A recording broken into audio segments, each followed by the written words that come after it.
Okay, everybody, welcome to the first episode of the Fighters Corner podcast, special championship edition, I guess, because I had an episode one already. And I never made an episode 2, so this is the updated version of episode 1. Don't call it comeback. Yeah, don't call it a comeback. Call it a updated version, like what Capcom likes to do. Tonight I have Joshua, Alvaro, Damon, Mike, Thanos, and TJ with me. Say hello, guys. Hey, Hello, what's up? Hola, amigos. So pretty much we're just going to have a slight introduction for all of us. We're going to talk about why we like fighting games at first.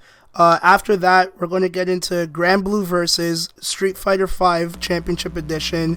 We're also going to talk about the netcode of Street Fighter V, Guilty Gear X Strive, the new Under Night in Birth, and yeah, that'll be pretty much it for the podcast for this episode. So, who wants to get started on the introductions? Go top down. Okay, we could go top down. Top down. What's the order there? The order is Calibur. Calibur's first. So you can introduce yourself with your name and your gamer tag, where people can find you, and tell us why you got into fighting games. Alright. My screen name is Calibur75. On Xbox it was Calibur75-3. And how I get into fighting games? It started with Street Fighter 2. And first character I picked on there was Ken. Yeah, you look like a Ken main. Man,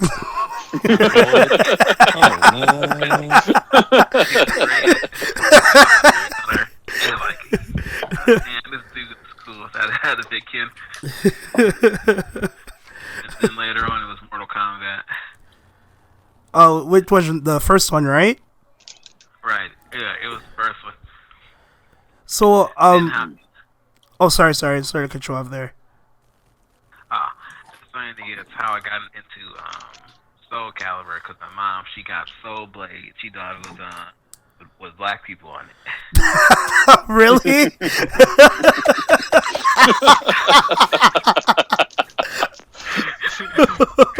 Oh my God, Gospel Edition. No. That's how I got Soul Calibur.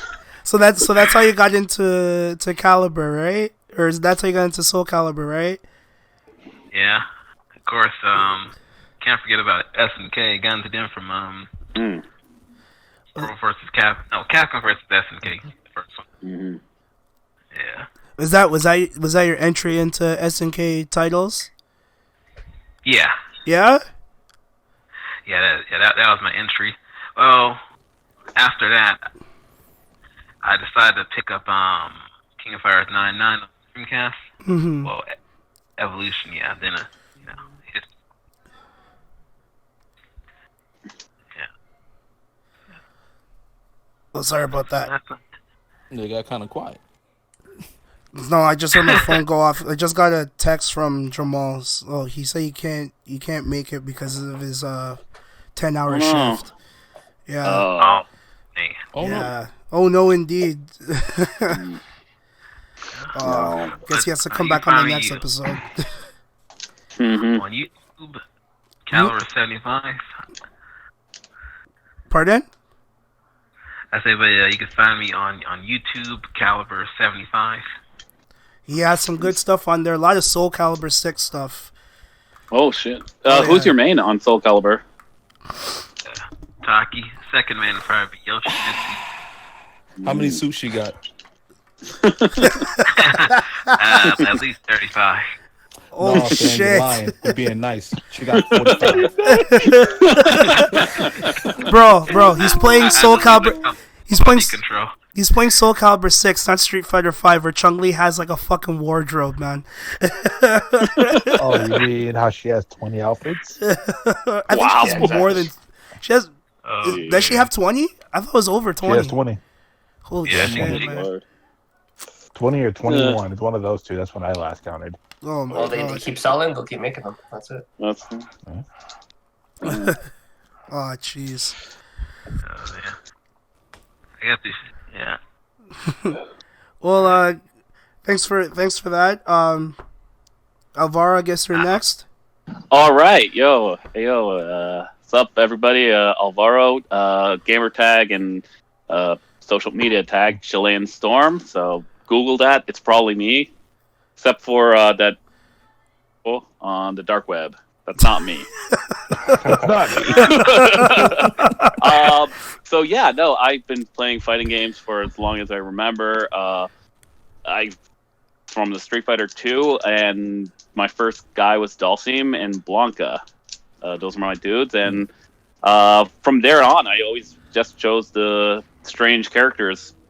In Chile, where I'm from, the arcade scene is huge. It's the thing because everybody was kind of poor back there, so we had a collective kind of gaming system there, and that was the arcades. And King of Fighters was the shit back then. So guys like Ralph, I remember playing a lot.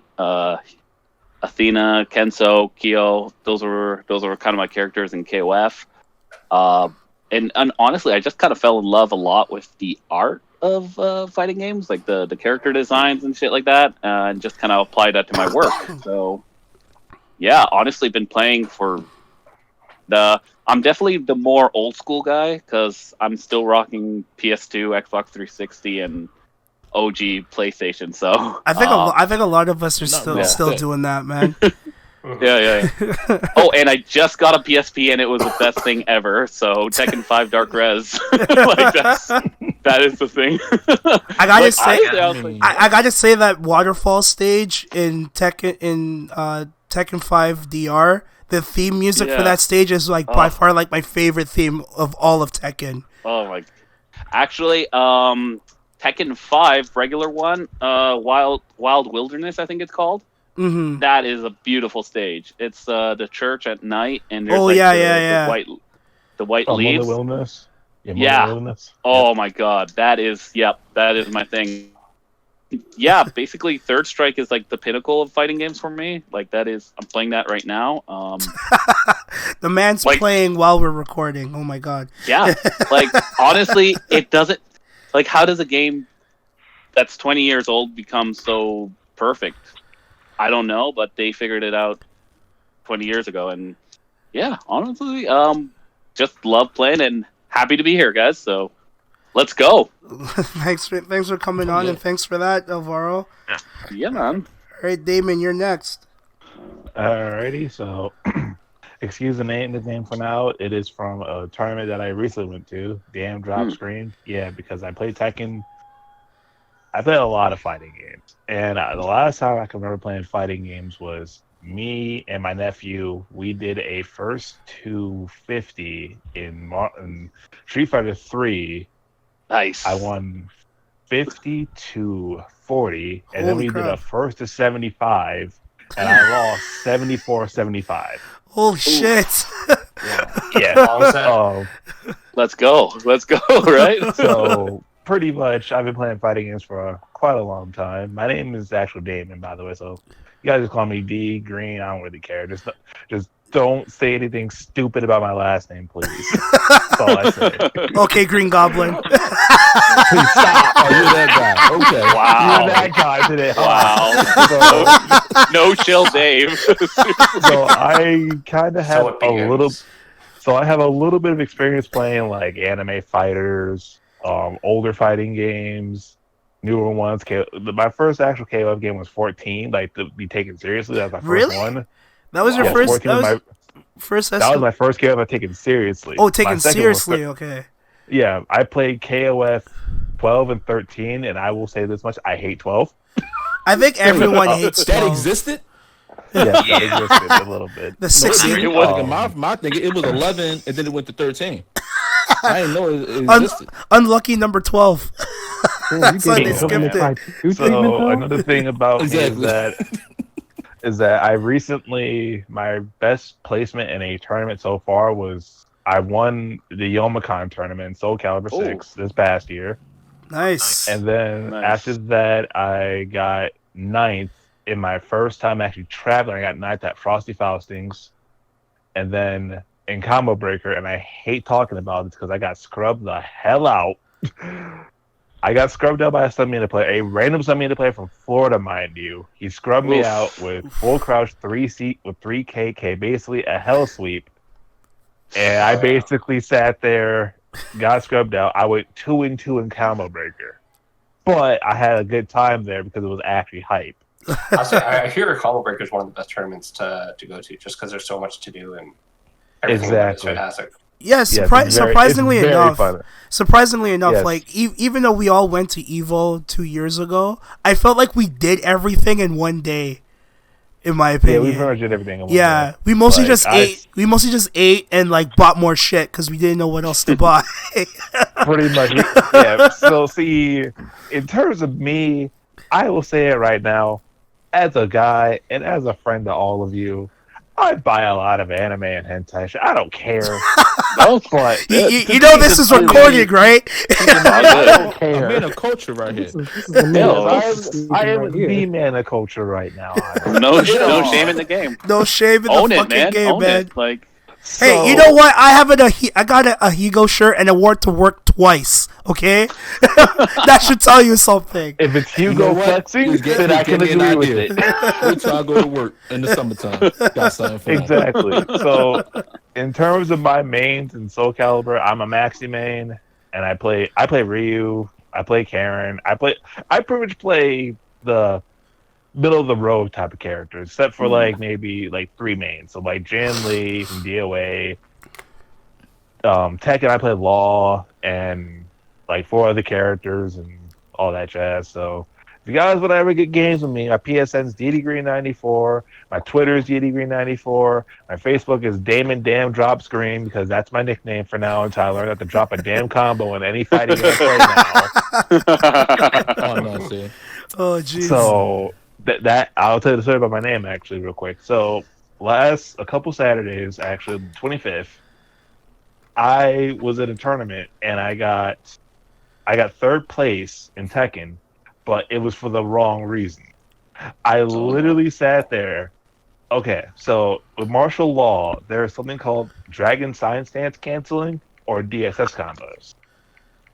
I dropped that 17 times on stream. Oh no! I dropped 17 DSS combos on stream. I counted. So that's some serious bad luck. So once the stream was sitting there trying to make a joke saying "damn drops green" because the best player in our state, L Train, is a large man, but he also dabbles a little bit with law. And he kept talking shit, saying, I can play law better than this nigga. Let me up in the state. Let me get the state from this nigga. I can beat this ass. I can beat this man's ass real quick. I'm just like, Jesus, oh, Pete's, bro. I just want to play the game. You need to relax. Yeah, I got my ass kicked, but hey, it's a learning experience. I don't mind it. I love it. And I got to get used to it. Game, right? It's part of the game, so I get used to it. But yeah, that's pretty good about me. All right, thanks for that. Mike, you're next. Oh, Jesus, it's left me already. I ain't even looked at it. I'm terrible with these. Oh, yeah, you next, Ham. Yeah, I'm next. All right, I got this. No pressure. Yeah.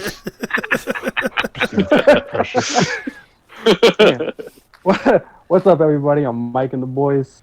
You can catch me on PlayStation when it's not, Tuesdays and Wednesdays, because I'm at work. You can catch me on PlayStation. PSN is Mike and the Boys 2356. I dabble in some anime fighters. I play majority Tekken 7. I'm Tekken main. I have Claudio. That's my main character. I just picked up Leroy. Oh God. But yeah, just like everybody else. Just like everybody else. Everybody else. You heard me, but that's okay. That's okay. I'm about to get this work. That song is amazing. Don't I like that song? That song's awful. But we'll move back on. What? That song is awful. Leroy has a specific theme in a certain stage where it's like when he's up 2 rounds or if it's like pounding around or anything like that, his theme song will start playing. And it's basically saying you got to catch this work. And that's literally what it means. You're gonna catch his work because that is Leroy. So I also play Soul Calibur. Not as much as I used to. I play Cervantes and Siegfried and Nightmare. I like giant sword characters. I don't know why. Big dick energy. You like sword and gun. That's what you like. It's big dick energy. That's how you play big sword Big characters. dick energy, man. You like big dick and you like gun. If no one likes the big dick, you get the gun. I mean, they call smack. They gotta go. Shoot him. Got you in the face. There you I go. just start running toward me. Well, I started getting back into Street Fighter. I started playing Street Fighter 5. I played Zangief, and I just picked up Balrog. I used to play Ken, and then Ken just got annihilated from my brain, and I picked up Balrog. Weird. Super weird. I first got into gaming. TJ, you got me on this. You're buzzing on me. TJ, you microphone! Oh. Oh, Mike, what? Oh, so your microphone was buzzing on me. I was having an aneurysm. Yeah, it's buzzing out. Oh yeah. Oh Lord. Stupid microphone. It's gone now. It's Yeah, gone we're now. good. We're good now. Okay. We're good. Okay. So, where was I? First got into games. Tekken 3. Got you. All right. So I didn't have a lot of people to play with when I was first growing up. I only played Soul Blade and Tekken 3. My stepdad saw me getting really good at Tekken 3, so he decided to invite some of his older friends over to start using me for money matches in Tekken 3. Oh snap! You got extorted? Yo, what's the child labor laws in America, man?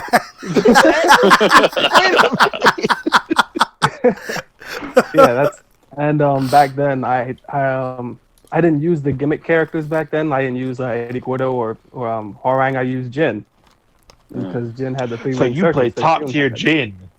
I didn't realize tiers existed when I was a kid. I just liked playing Jin because he had the spin move like Jin did in Tekken 2, and I was like, oh, this is really cool. I can pick people off the ground with this. This is fucking nice. It was great. So I got into money matches, and then every other Tekken that came out, it was immediately bought, given to me, and was like, yeah, I need you to practice in this because we got people coming over. This is your homework. And I need money. This is your chores now. Your dad says, fuck school.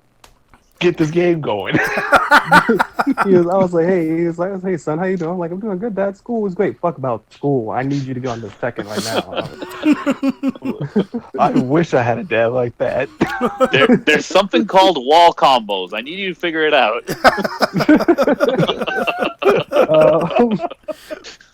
Let's Lord. see. Recent tournament I recently went to Evo 2019 for Tekken. Out of 1,500 people, I think I placed in the top 500 because I got cheesed out by Craig Marduk, and I was still using Claudio Season 2 at the time. And Oh, I was wow. getting my shit. I was still trying to hold my own, but that was when he got his hop kick severely nerfed, and I was just like, oh, it's gonna be an uphill battle. Because I was one match away from facing JDCR, and I really wanted to fight that guy. So I got found out there. I was what was that, 5-2. That's not bad. That's not bad. So Better than me. I'm fine. I'm gonna go Better back than all of this us in year. Street Fighter, actually. Like I'm gonna go back this year.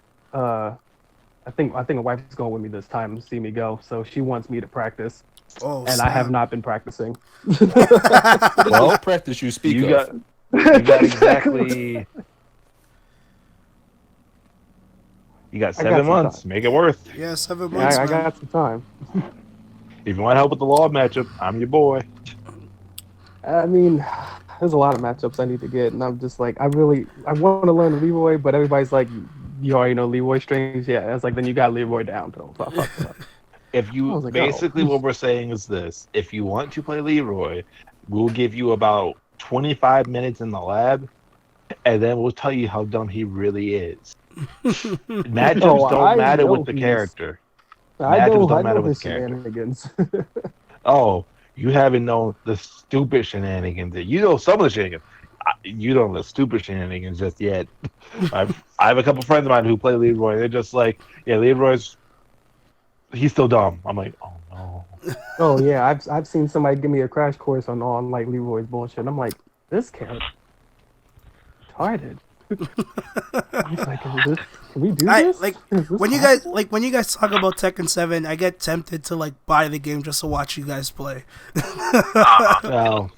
Well, before we go on, we still kind of have to introduce everybody. So before we go to Tekken, we gotta introduce everybody. That's still pretty much it for me. Once again, Mike and the Boys. You catch me on PlayStation. Mike and the Boys 2356. All right, thank you for that. All right, Thanos, you're next. Right on. All right, well, my name is Thanos. Online, I go by OnionKnight. Why I got into fighting games? Back in the day, my cousin Paul, he had a Super Nintendo and he had a Street Fighter 2, and we'd go over there and we'd play, and he would always pick Ken, and I refused to pick the same character as him, so I picked Ryu, and I just got my ass beat all day. And there's something about the game where even after you lose, you still wanted to keep on playing, and eventually just got better and better and better, and eventually got to the point where I was able to beat my cousin, and that was just that feeling of just building up skill to eventually reaching a goal. That just exemplified everything about fighting games for me, and ever since then I've been playing them far back as I can recall. When Dave and I we met at school, and we just started playing all sorts of fighting games. Capcom, SNK, didn't matter.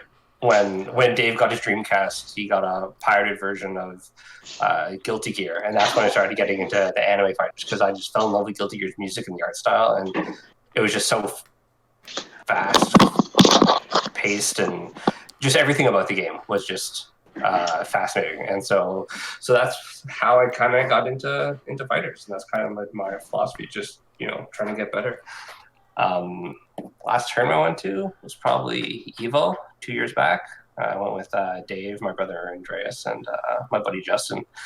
Went and entered Street Fighter and Dragon Ball. Street Fighter got washed, went 0-2 as per expected.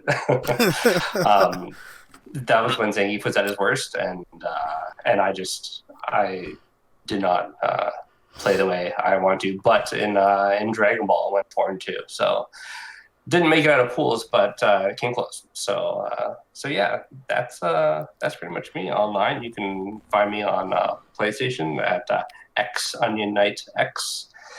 Unfortunately, because of Game of Thrones, the name Onion Knight has been taken on every sort of platform. So yeah, on Instagram I go by Thanos the Best Villain, just because Onion Knight and all the weird variations on it were already taken. So I was like, yeah, let's just think of something else, But yeah, that's pretty much me. And I gotta add too, if ever got me. Well, you guys just met at Evo. That's true. I know, but I still count him as cool. Yeah. What about me? But for those who wants to know who Thanos' brother is, if you go on YouTube and you type in, oh man, I forgot the other player's name, but he went by the name as Mantis on for Dragon Ball, and it got streamed. Yeah, he was actually one of those things.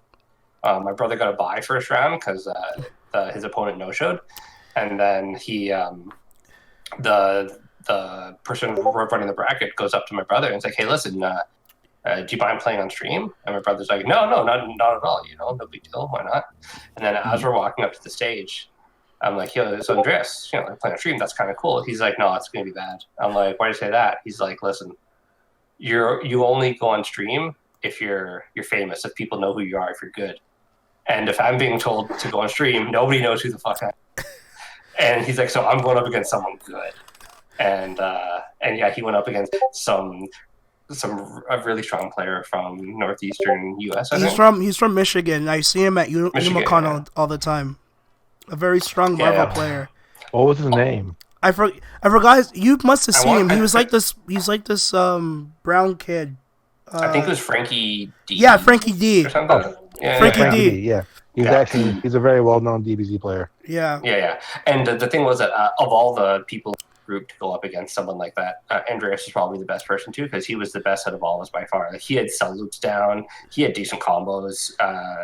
This was back when, you know, we were just we entered Dragon Ball because we're like, wow, we're already in Evo, might as well, you know, why not join another game, right? Mm-hmm. So it didn't really put too much effort into learning Dragon Ball. I just kind of went in there for the hell of it. But Andreas had some skill, and so of all the people to go up against someone like that, Andreas was probably the best guy to do it. Great, thanks for that. Okay, I guess I'm next for this. Everyone knows me as David or Dave. I go by my gamer tag TheKid36. You could also find well, you guys are already on the channel if you're listening to this, my Old Man Games channel. Also I'm on Instagram as TheKid36. Same with Twitter.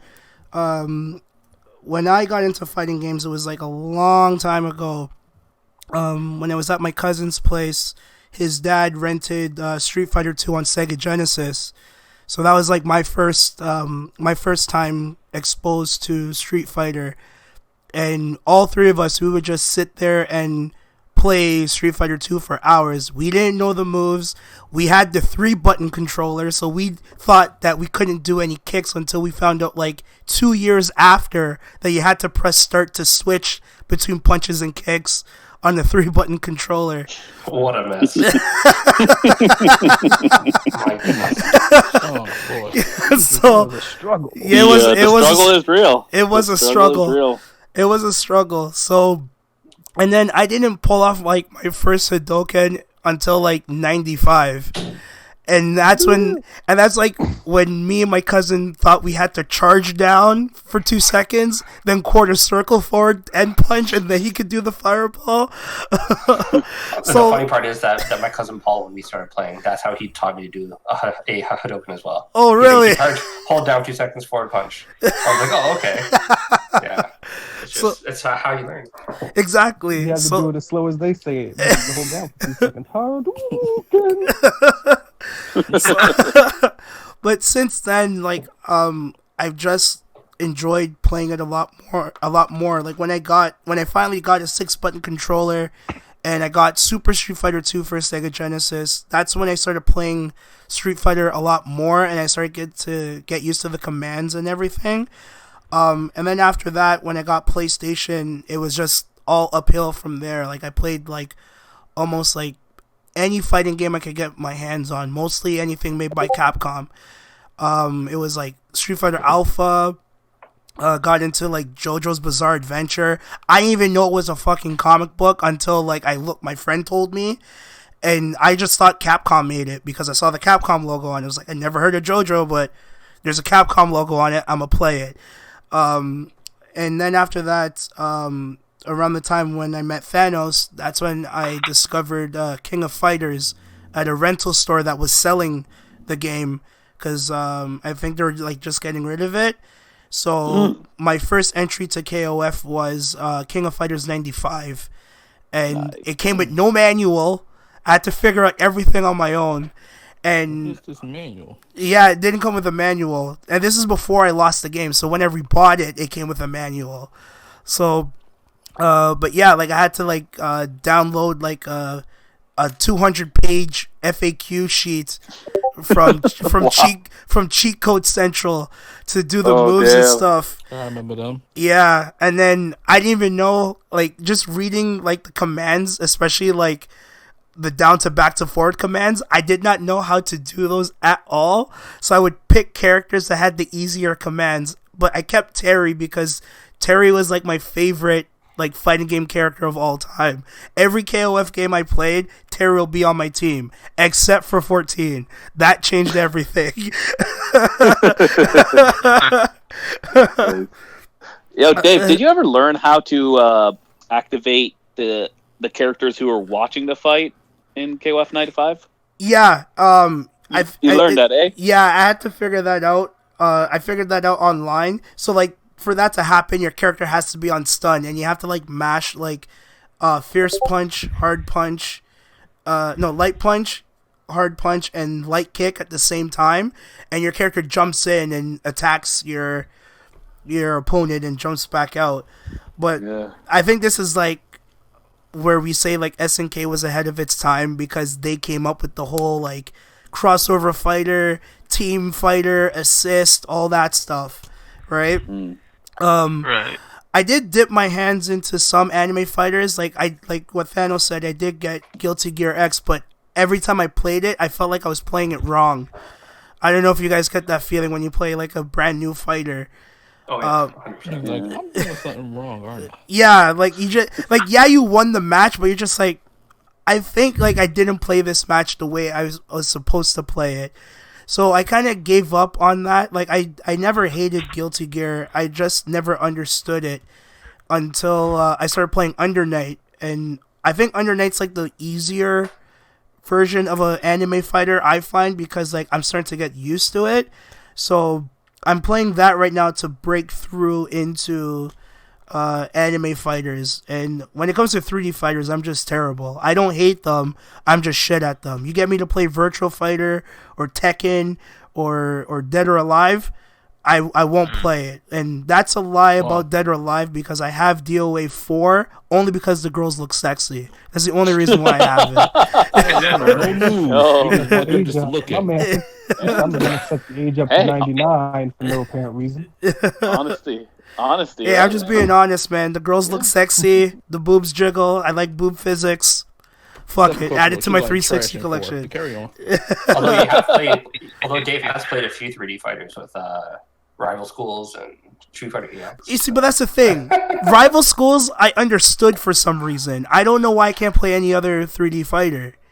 It was like the most 2D version of a 3D fighter. Like it had I a guess sunset so. button, but like other than that, it was basically like Street Fighter with I sunset never button. played Rival School. Really, Josh? Oh my god, Joshua. Like Justice, yeah, but Joshua, you're It's killing me. one of the most underrated games that came out back in the day. You're killing me, Joshua. You killed me. I died. This podcast is over. Thanks for coming. Joshua just killed the host. No, but yeah, that's just my love for fighters. Like I just want to get better. I know I would never get to like tournament status or whatever, but like entering a tournament is always fun because you may never know how far you would go, right? So yeah, that's pretty much it for me. So I guess TJ's the last one. Yeah, last one. That's why I started mine for Z. No, I didn't. All right, y'all. What's good? I'm known as the Don 2K5, but my real name is TJ. No, seriously, just 2 letters. There's no abbreviation. It's just TJ. I can confirm this. I've seen the ID. See? Got proof in the pudding right here. Is it like DJ in Street Fighter where it's spelled TEEJAY? First of all, you get smacked. Anyway, it's just T and a J. That's it. T J. I mean, somebody in school did ask me how you spell it, but we ain't gonna leave that. We gonna leave that alone. So, as far as as I can remember, I think my first fighter was like everybody, most people, Street Fighter 2. Didn't grow up with a lot of money, so I just had to. All I could do was play Street Fighter 2. I ain't had no other fighting game for a while. Learning how to do the moves, I kind of just mashed around the D-pad and hit the button. And when I found out how to do the Dugan, I was like, wait a minute, how do I do that? And then I did it again, like, wait, I'm starting to, I think I'm getting it. Dead bop. And I had a younger brother. He played me just a little bit. I think he used Chun-Li just because she is fast and you can hit one button and keep kicking. My character was Ryu. Okay. Just Ryu. I ain't really used too much people.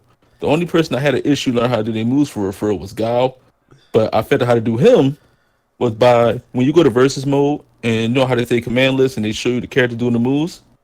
Mm-hmm. I looked at a guy and I noticed he stood there. And then did the move. I was like, wait, what if I try something? Kind of like held down and hit up in the kick. Well, personally, you know how Dave, you had an issue with you couldn't figure out how to do kick for a while, but it didn't start? Yeah. My problem was this: I couldn't pause because my mom would call me all the time, and she said, "I teach you, I need you," and I can't pause. By the time I ran upstairs, talked to her, did what she had to do, come back down, I died.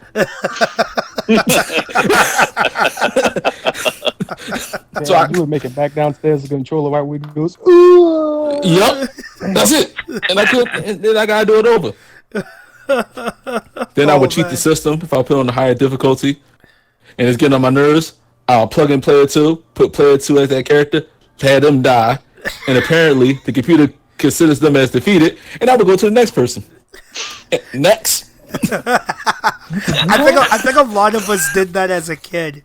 You're just like, Ryu's pissing me off. Hit start, pick Ryu, just beat up Ryu, and then move on to the next stage. Yep, because the computer considered them. Oh, you beat him. Yeah, I sure did. So I think I didn't play another fighter until, let me see. Actually, it's been a long time. I just stuck with Capcom for real. I did. There was a game store on my avenue called Power Gamer. Miss them. But I went there and I got my fighting game fixed. And also, that's why I saw Marvel vs. Capcom for the first time. Oh, snap. There was an old head there that was talking all the smack, though. He was the man's. I'm like, I never played this before. Let me go. Let me play him. When I was playing, I got real close to beating him. Mind you, that's my first time playing. And I just played Mega Man because I was like, I know him. And I saw Ryu. I use him. And I just picked him. And I went and got real close. Got him down to his last person. And then after the fight, he literally took me to the side. I was like, you know what? You're actually pretty good. And this is your first time playing. You should keep trying. I would if I had money. I was a broke kid. I had no money.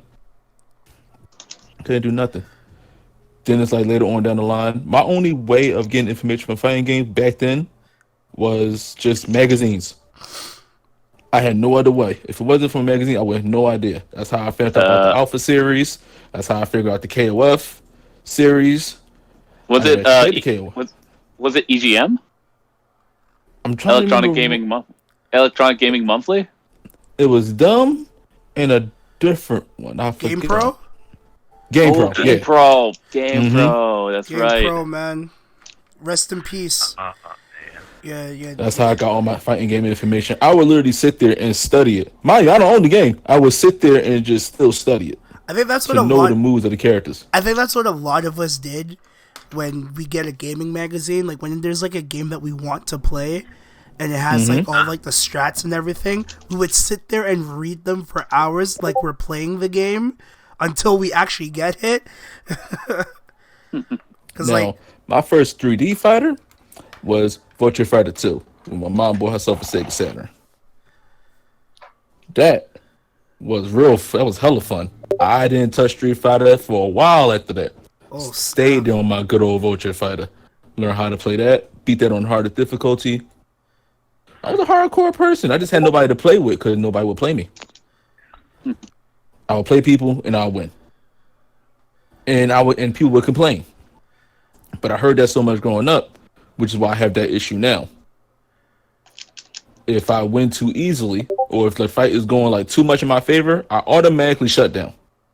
Even though I shouldn't. I have people that I'm friends with now would tell me, T, why are you slowing down? What are you doing? And they would kick me out of it like, oh, damn, you're right.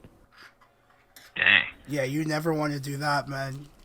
But I grew up with so much issue of upset that I'm winning too easily, or I'm not letting do nothing. So I would literally shut down.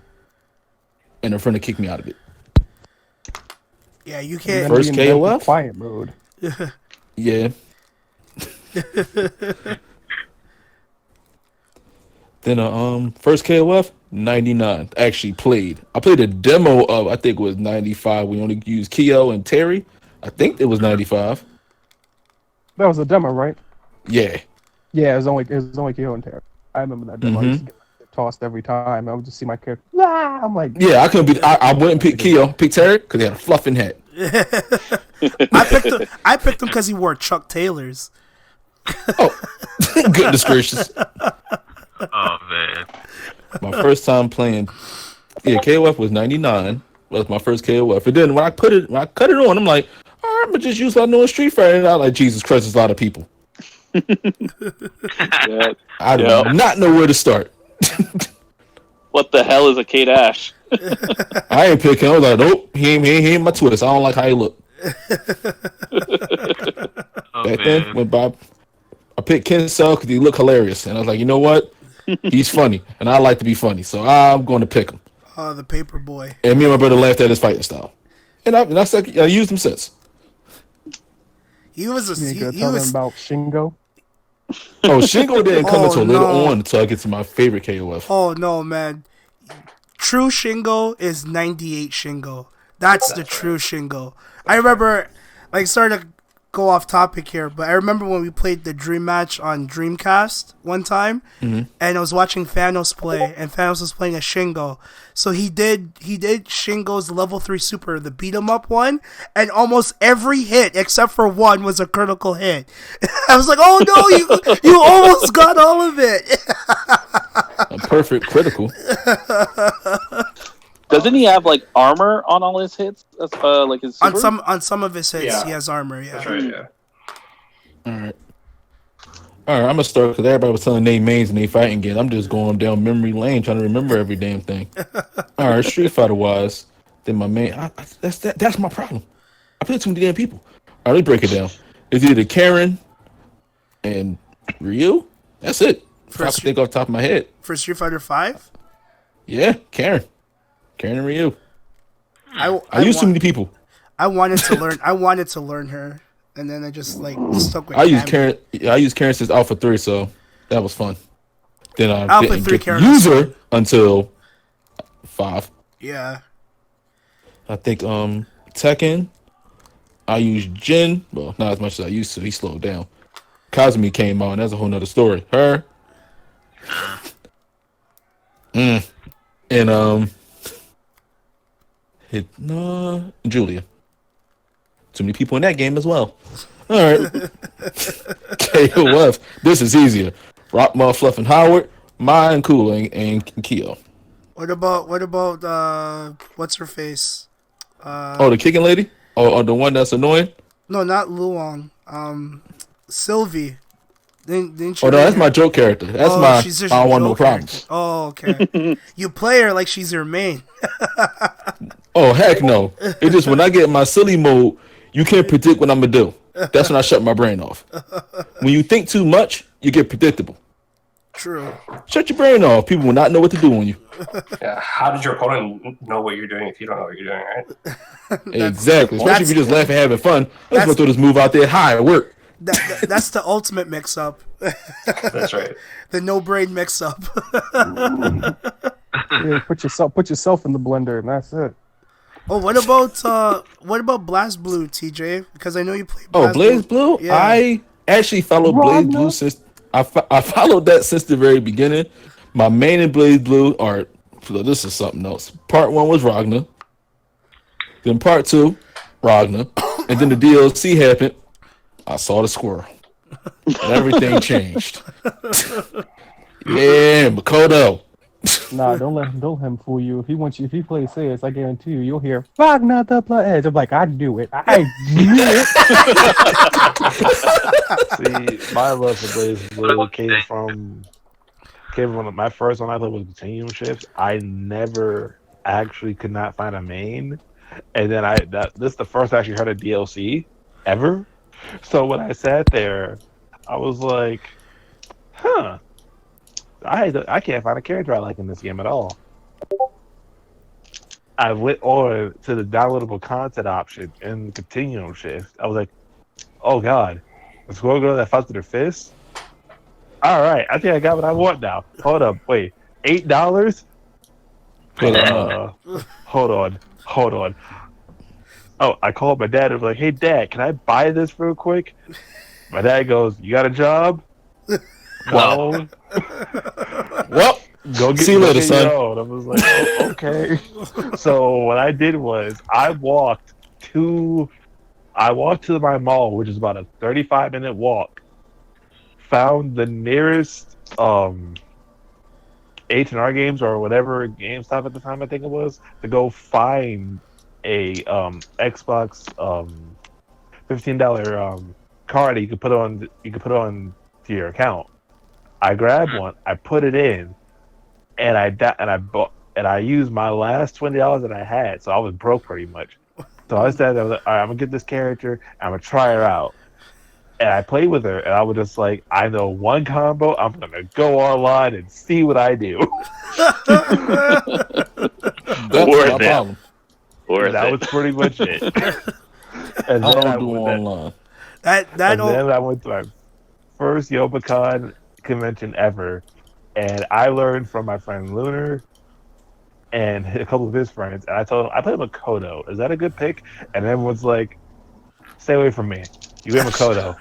I lost some respect for everybody who plays Makoto. Like, is she like broken or something? I don't know what that even is. Is she good? She's the best character in the game. I learned. So I learned.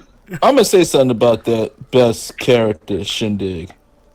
For one half of that game, she was good until they patched it, and she was straight garbage until now. You could do a whole 20 hit, and you doing hardly poop damage. Somebody else hit you 5-6 times, you got hardly in your health. Oh, they nerfed her damage? Yes, up until the latest one. Until recent, and the newest game. She had a game-breaking Oki. It was literally game-breaking because you know how KOF has those hot mix-ups where you have to guess which side they're going to be on, but if they hit it just right at the right frame, it's in between it. You can't guess. She had that in the corner. Oh, Jesus. So in Continuum Shift, she was stupid. And Continuum Shift Extending, they took that away from her. And then Chrono Phantasma, she was considered the worst character, but not really the worst character, because she could still kill you in 2-3 hits. Oh my god. Oof. Then Kokinoe happened, and then everybody, and I mean everybody, went there and said, hold up, we got the one character that we all wanted in this game for a long time. Let's pick her. And then she got banned before a tournament. And she was permanently banned until she got nerfed. And then when she got nerfed, she was still the best character in that game. Oh, and then Carl was too. And so then can I raise my picture? Go for it. Can I raise my hand? Raise my hand? Yeah. Yes. I wasn't done. I was not done. I didn't get a chance. We went to a whole conundrum. I didn't get a chance. I'm about to wrap it up. Say my last bits. I got comboed. I got combo break like Killer Instinct. Yeah, you got combo break. Here come Damon. Going to sit there and counter right in the middle of my conversation. Jesus. Combo breaker. No, it's combo breaker. Combo breaker.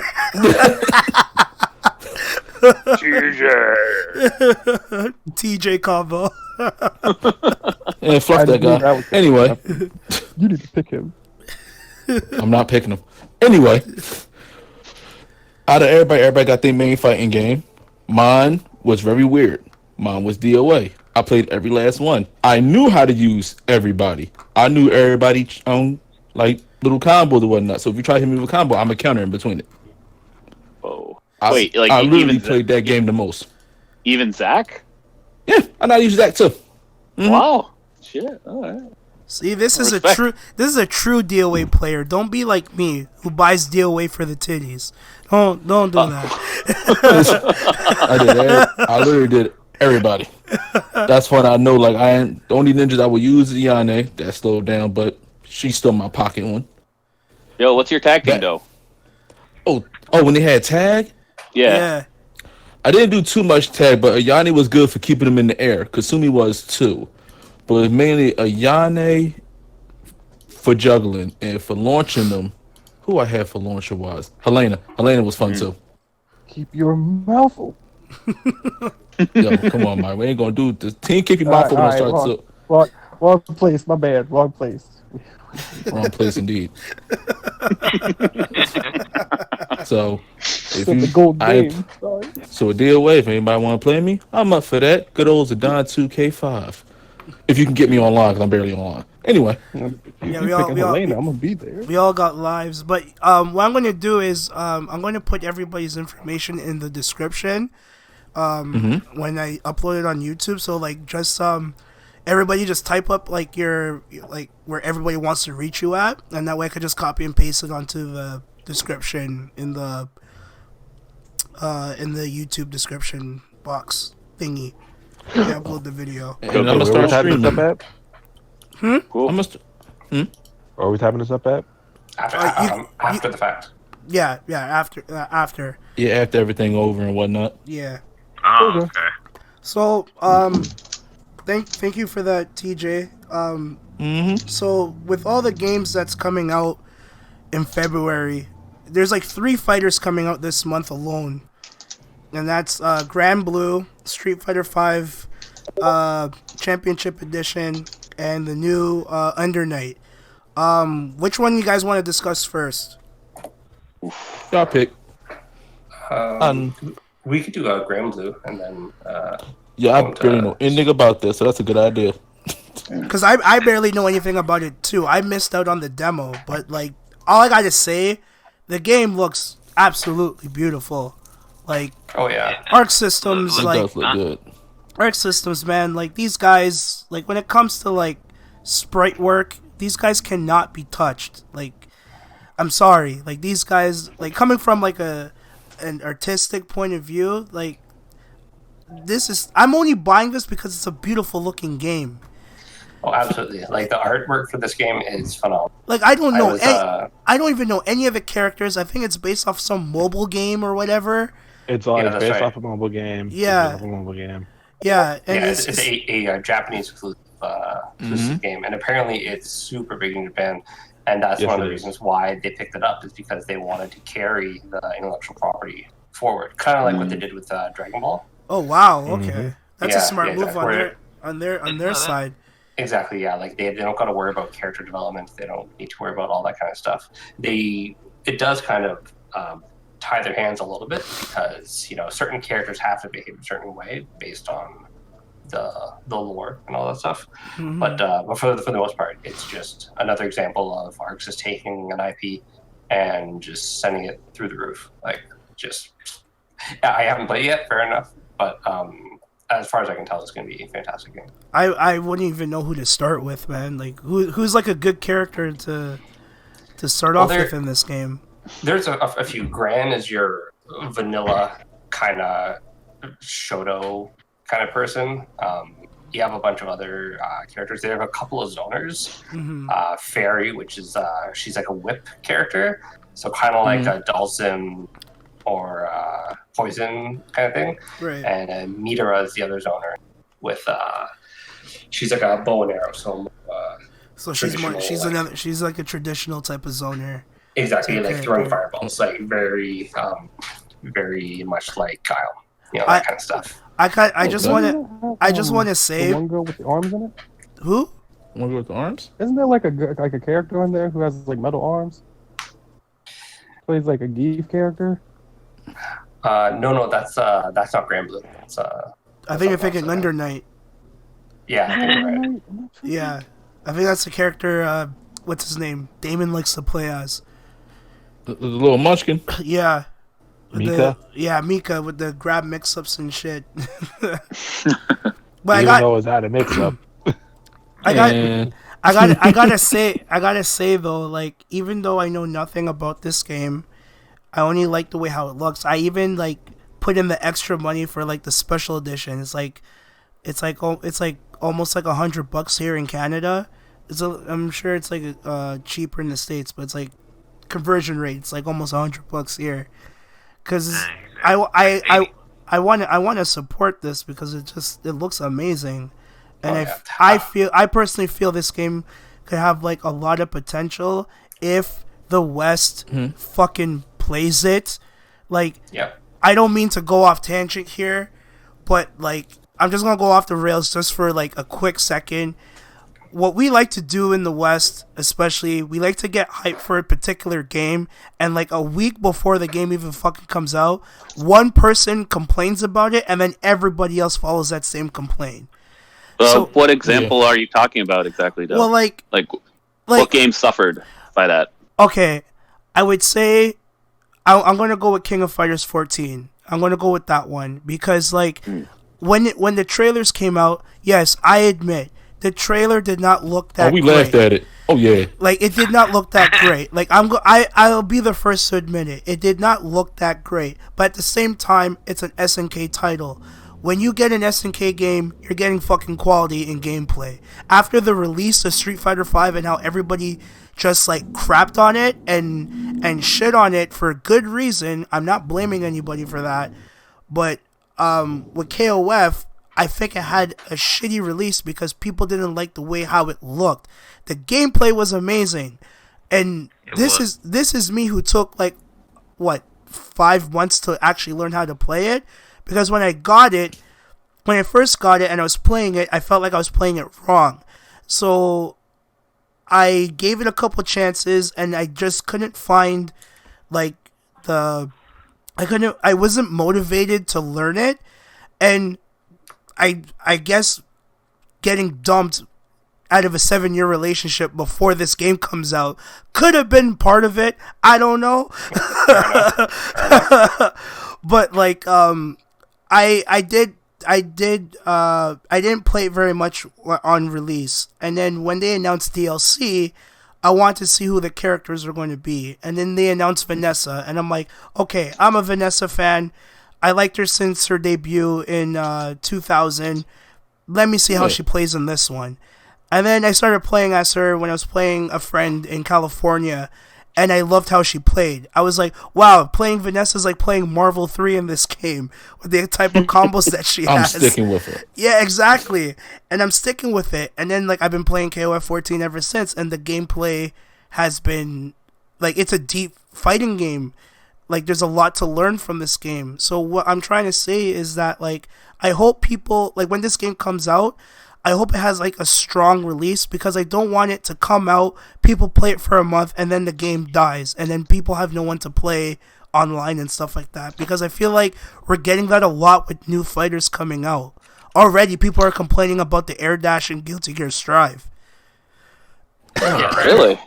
Yeah, they said the air dash is too slow.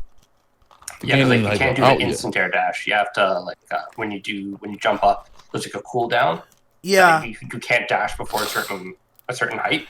Whereas in the old games, you could instant air dash and do like instant overheads and stuff like that. So basically, what they did was they killed the inertia glitch, and they killed basically it's just box dashing.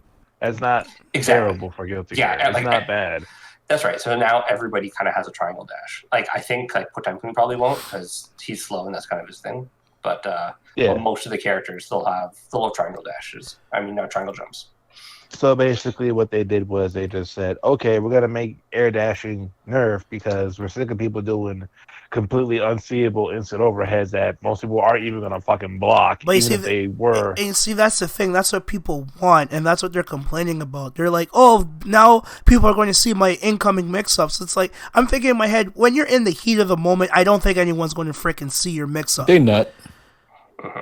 Well, and a lot of people say that it's like, you know what, instant air dashing, that's part of gear.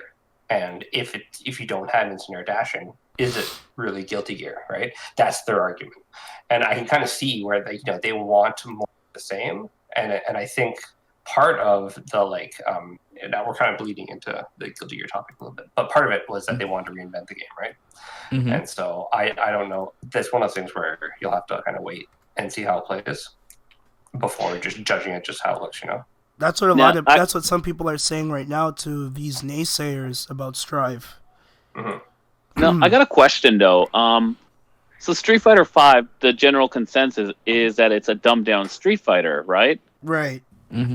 But isn't King of Fighters 14 a more technical game that like forces you to be more involved and like learn more stuff? It requires you to be more. It requires you to be more offensive. Yeah, it requires you to be more offensive. But here's the thing. Again, we go back to the same problem. Because you have guys who still play 2002, they go play 14 and they're like, oh, this is just a dumbed down version of 2002. Fuck this game. And they go back to 2002.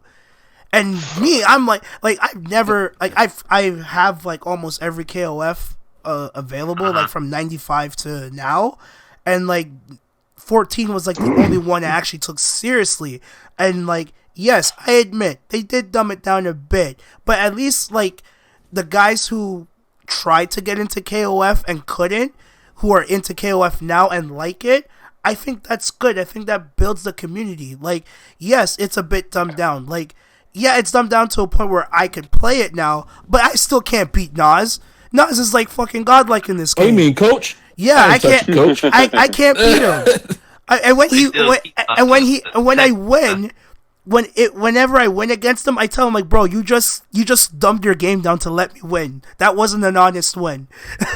So up to this that point, sound like the shenanigans I went through growing up. Like, you let me win. Like up to this point, like I can't beat him, and I respect his skill. Like you see the way how he plays KOF 14, and it's just like, holy crap! Like how do you play this game like this, and you just want to play it just like that, right? So,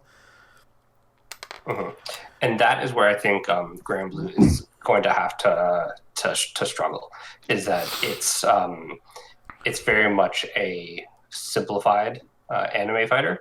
Whereas, like, you're allowed to do, typical moves. Like, if you're Lancelot, the ninja kind of character in the game, you can throw a fireball and it'll work if you do the motion. But you can also, hit the special button and it'll do a fireball as well. Now, the thing is that each move that you do has a cooldown. And so if you do the motion properly, the cooldown is significantly faster than if you were just to push the special button just to do the fireball, right? And so a lot of people, I feel, are going to start complaining, oh, it's, easy mode. You push one button and you're doing special. You don't have to do a DP anymore. You can just, hit forward and special, and then you'll just DP someone. So your anti-airing is going to be super easy and stuff like that.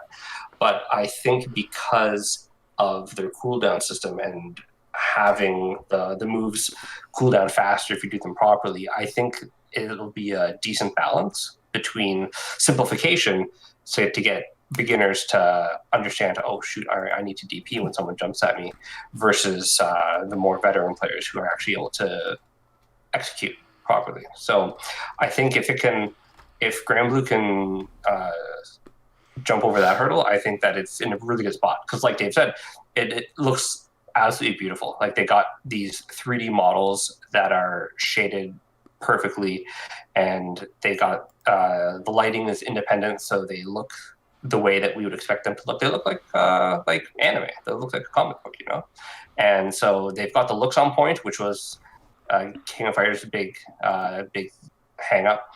And so if they can deal with the simplification, I think that Granblue will be in a very good spot. Since you said about them having a cooldown on their moves, right? Mm-hmm. That's also how they are inside their phone game and their console games. They moves have cooldown. They kept some of the RPG elements in their fighting game, stopping people from keeping the spam it. So it's like, all right, I'm playing this RPG, but in a fighter. Yeah, it's type kind of of it's like a cross. You see, you kind of and you see, I didn't even know that because I never played the mobile game. So at least like ArcSys is doing something different with this game, where they're taking the elements from the mobile game and putting it into a fighting game. And now, I feel some people, it may not like sit well with some people. Yeah. When it comes to that, because they're going to be like, oh, well, it's a fighting game. I should be able to spam 100 fireballs in a second. There should be no cooldown period. Is the mobile game any good? The guys play it?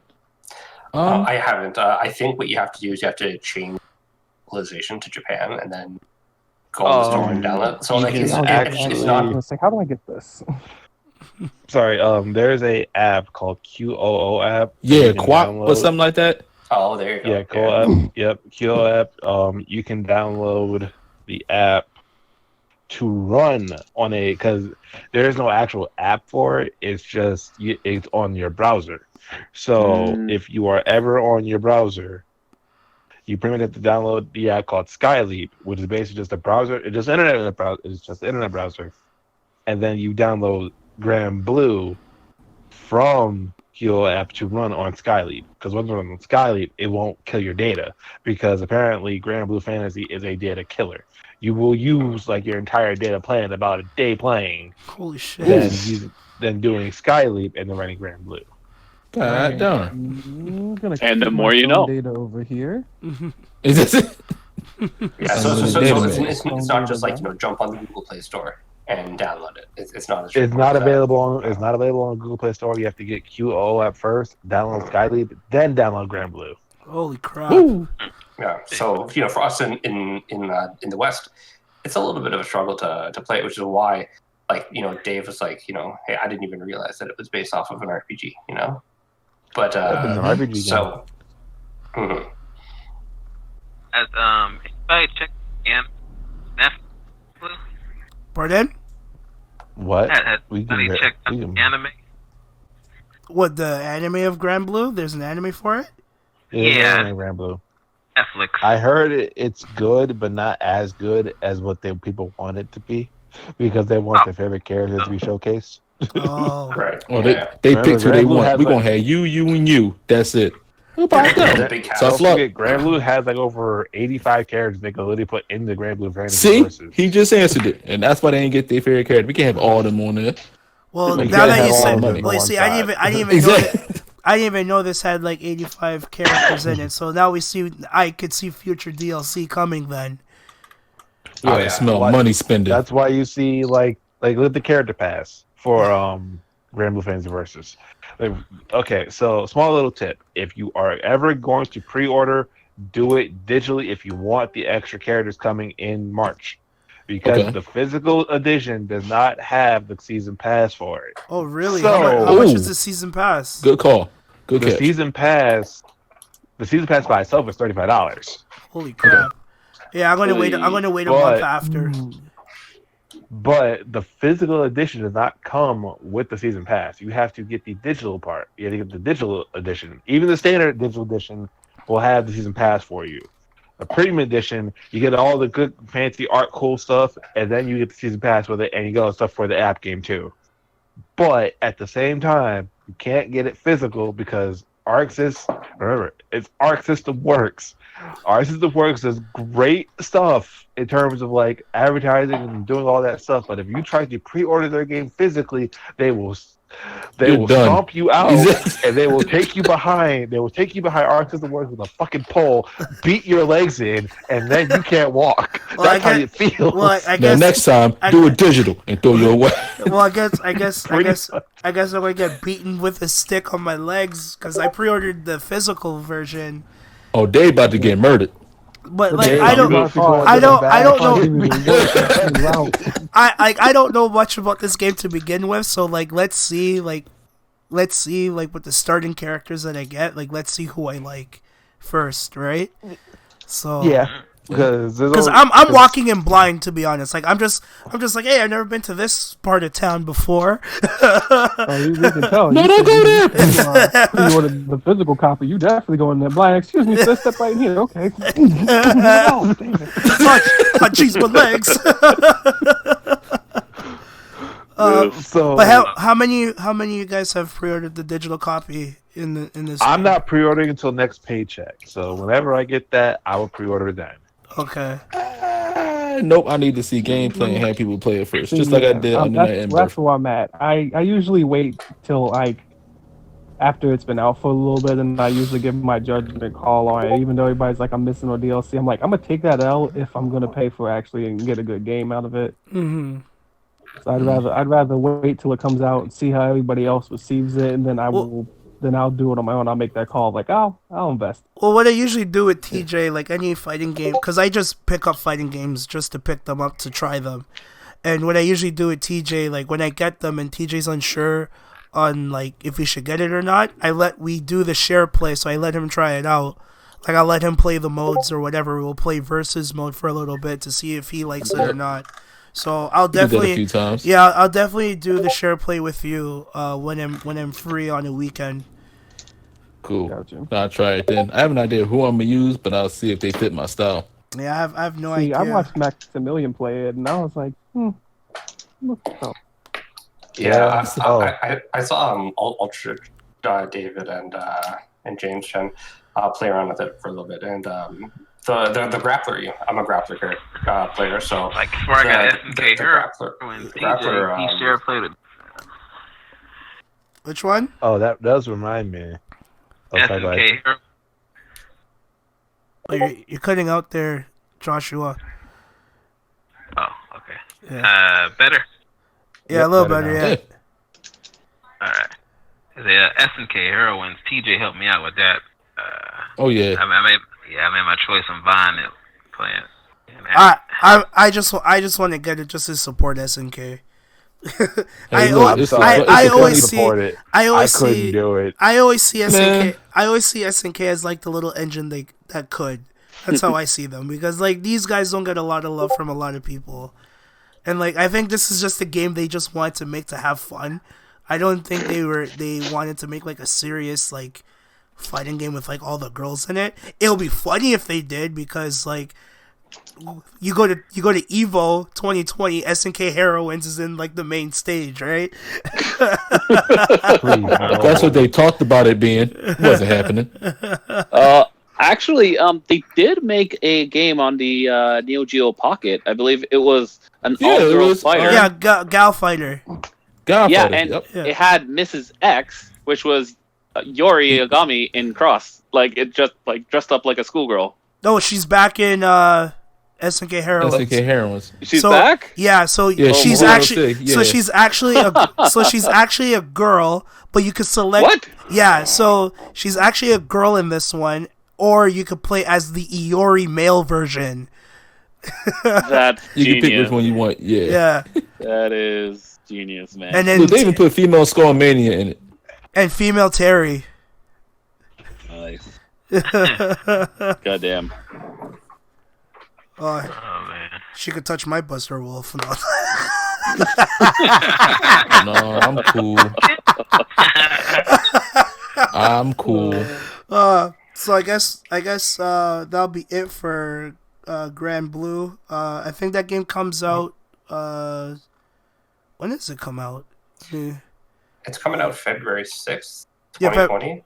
February 6th. That might be the Japan release. No, I think that's North American release. Oh, is it? Oh, fantastic. Yeah, because I pre-ordered it, so I think that's the North American release as well.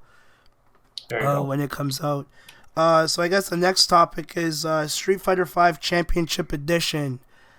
Who's excited for that? Oh, you mean Safina? I mean, it's like, have you ever played Street Fighter 4? I mean, we got Street Fighter 4, we got Super Street Fighter 4, we got Super Street Fighter 4 Arcade Edition, then we got Ultra Street Fighter 4. Yeah, it's more of the same, classic Capcom rebranding. I do like the fact that if you owned I just get it for the base game, the costumes and the characters I missed out on. That's why I got it, because I didn't get the characters, and I was like, hey Mike, you like Cashcom? Nah. Do you like Street Fighter? I like Street Fighter. Do you want to play a different character? I'm interested. $24. Sure. With the done. Fight money. Oh, you don't get no fight money now. Well, you kind of own everything now, so. Yeah, quick question. But it didn't play out well. Quick question though about this latest iteration of Street Fighter V. Is this the final? The final one? Is this it? I think this is the definitive. I think this is it. I think this is it. I think we got an Ultra creeping around the corner. I feel it. We got an Ultra Gold Edition. Oh Lord. I feel no. Super Gold Alpha get ready to come around that corner. Just be like, surprise! It's Super Omega Street Fighter 4 Championship Ultra. Like, well, here we go. Well, now normally I would agree with Mike, but they announced that the winner of the CPT for this year is not going to auto qualify for the CPT next year, and that's exactly what they did the year before Street Fighter 4 was done, and they were going to got Street Fighter 5, right? So this is probably the last hurrah for Street Fighter 5. Well, which is I would say it's time to move on to 6. In my personal opinion. No, like for real, because like we've been playing this since 2016. Totally where's the story going to be though? Well, they have no choice but to go after Third Strike now. Like you did everything. You did 2 games that was. I mean, Ryu is going to be stupid broken. That's what they did. They brought back. What they did to expand the story is they brought back Gil. So you would have to do something based off that. So now it's going to be Gil and Seth. And I guess Bison just be somewhere and talk like, yeah, whatever, man. Shadow Law. Well, like the thing is this Street Fighter V story happens before the events of Third Strike, right? So this is like, so this is like the interchangeable where Bison is no more and Gil takes over, right? This is just like the mini story of like what happened in between. We had Street Fighter 4 and 5 to explain all that. If they decide to do a Street Fighter 6, they have no choice but to go after the events of Third Strike. So I'm saying like new boss, new gameplay, like this has to be like a Street Fighter rebirth. I find. Now the catches. Oh, sorry. Go ahead. I was gonna just say this does mean Necro will be in the next game, right? Yes. We're gonna get that. We're gonna get. Yo, I've been waiting for 20 years. 20 years. Now. Like, we're gonna get Remy back. We're gonna bring back Makoto. But that's what they should. That's what they should have done. Like they should bring back like most of the characters from Third Strike. You're gonna get 12. Bring back. Yeah, like no, for real. But like, they should bring. should have honestly had Makoto. I don't know why they didn't put Makoto in 5. Honestly, thought they were going to put Shobasha. We definitely could have. Makoto would have been a great fit for 5. Well, if you've seen Seth's new moveset, there are a couple of nods to her. Where it is. I saw that. So Seth does have the up punch, does have the axe kick. So it's one but of you don't have Q anymore, but you have G. He has all of Q's, rush punch, and his normals are very similar to Q. So it's like they kind of sort of. Well, the thing is that I saw a quick video of Seth in Instagram, and I don't think, because you know how his whole like gimmick is like, oh, I took data from all the Street Fighters and that's why I have their moves and shit. I think what they did here now is that he did not just take data from the Street Fighter universe, he took it from the entire Capcom universe. Because he also got Dimitri moves as well. Yeah, this motherfucker got Demon Cradle, and the move where Dimitri like disappears and he like dives down on you. He has that. Yeah, he has it. And he does the bow. He does the bow after. So yeah, and he also has the like JoJo. Yeah, so they definitely pulled from a bunch of Makoto, Dimitri, JoJo's. Like it's one of those things where you know what? They kind of wanted to nod to. You know what though? If they want to go fourth wall breaking with this character, give him some Marvel moves. Give him Spider Sting and Berserker Barrage. Give him the foot dive. Give him Swiss cheese. Yeah, so man. My only qualm with the whole Street Fighter 6 thing is that we talked about it earlier, where the release of Street Fighter 5 was pretty. Anybody missed the focus attacks? So nobody. I'm good. Really got on board with it the way that they were expecting to. So what happened I thought they was kind of fun, but nothing. It was something I could go without. They ended up having to do some stuff where you'd they were delaying the actual game itself. So what I mean by that is they realized that they needed to release Street Fighter 5, and instead of delaying Street Fighter 5 to put it at a release where people would have liked it, they released it streaming that Mega Man because they really wanted Street Fighter 4 to end. And I don't know if that's to me was not the right thing to do. I think that they should have let Street Fighter 5 cook in the oven for another year. Just a little longer. Street Fighter 4, no matter how many Elenas we would have seen in top 8s, like that, it would have been mediocre. There'd be Elenas, DiCapris, Rolentos all over the place. Yun, like we'd see a lot of that, but we'd see a better Street Fighter 5. It would have been more well received. I think people would have stuck with it longer. They would have taken it more seriously. And if they are releasing Street Fighter 6, I really hope that they don't have a half-baked Yeah, please don't. release like they did with 5.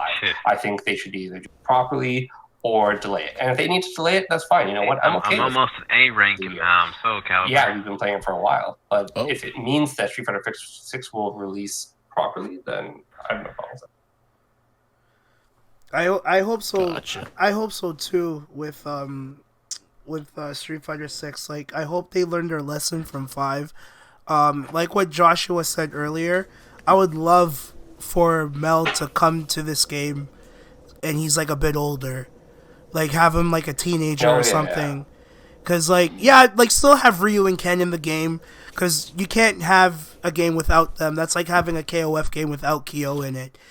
I mean, you got a better chance of not having Ken and Ryu than not having Chun-Li. You don't got Chun-Li, everybody riot. Pardon? You forget Street Fighter 3 tried that. With Street Fighter 3, the new challengers, I do believe, Ryu, Ken, and Chun-Li weren't in that game. In the demo of New Generation, Ryu and Ken weren't in it, and fans didn't like it. So in they New had Generation, Sean though. Yeah, so in New Generation, like last minute, they had to add in Ryu and Ken. So Ryu and Ken have been in all the Street Fighter 3s. Chun-Li showed up in Third Strike. Street Fighter 6. Pardon? Yo, come on, man.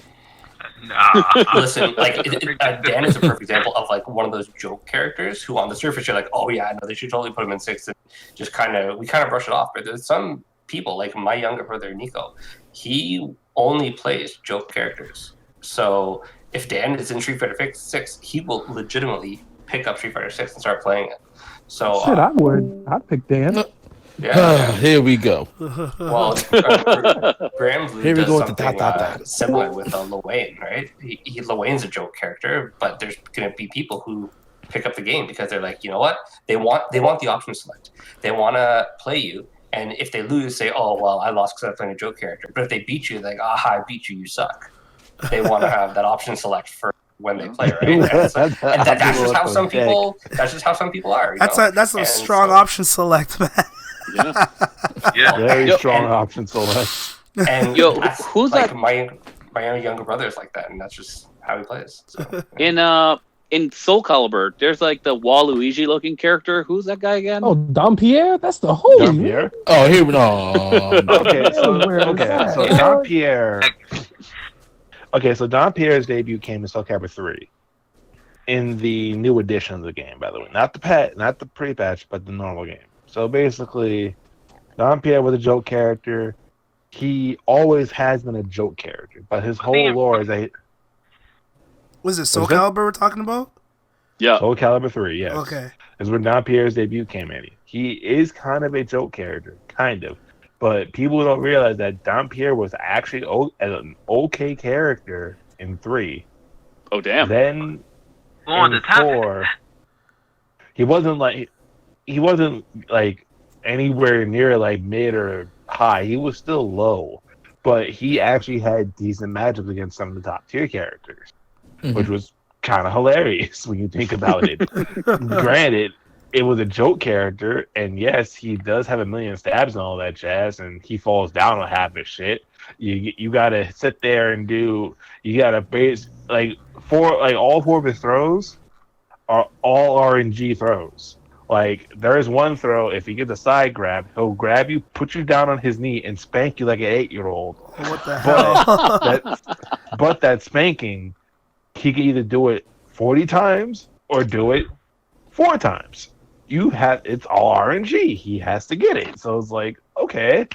And then in 5, they normalized RNG characters because Tira is an RNG character pretty much, and she was normalized, and she was actually really good. Dampierre was still a joke character, but hers RNG was almost null and void because you didn't have to worry about it.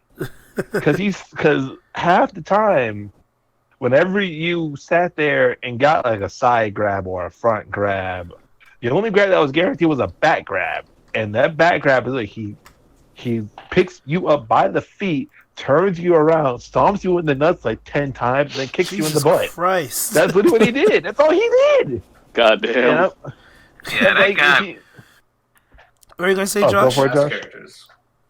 That guy was hilarious, Don Pierre. Don Pierre's hilarious. He's a good character, surprisingly enough, but he's not the stereotypical joke character. He's more of the I can be played seriously. I'm just gonna have fucked up looking matchups. Yeah, that's the best matchup. And upset the opponent. Those matches Pretty look much. ugly. I mean- If Don Pierre is in a match, it's gonna be one of the ugliest looking matches. You'll be like, I don't know which way this match is gonna go at this point. Oh, But like jeez. to some degree though, even Kuma and Panda, aren't they technically joke characters? Fluff those bears. So Like, Kuma and Panda, because of what Rangshu did a year ago, he basically sat there and said tier lists are useless. Yeah. Because he won the Tekken World Tour as Panda. yep. So Yeah, I saw that. he literally stated that tier lists are useless. It's all about player skill, which is what people But wanted it been- in Tekken. Yeah, it been. Oh my god, I've been trying to say that for a while now. So basically, but the problem was when Leroy came into the picture, he Let's sat get this there. work. Oh man.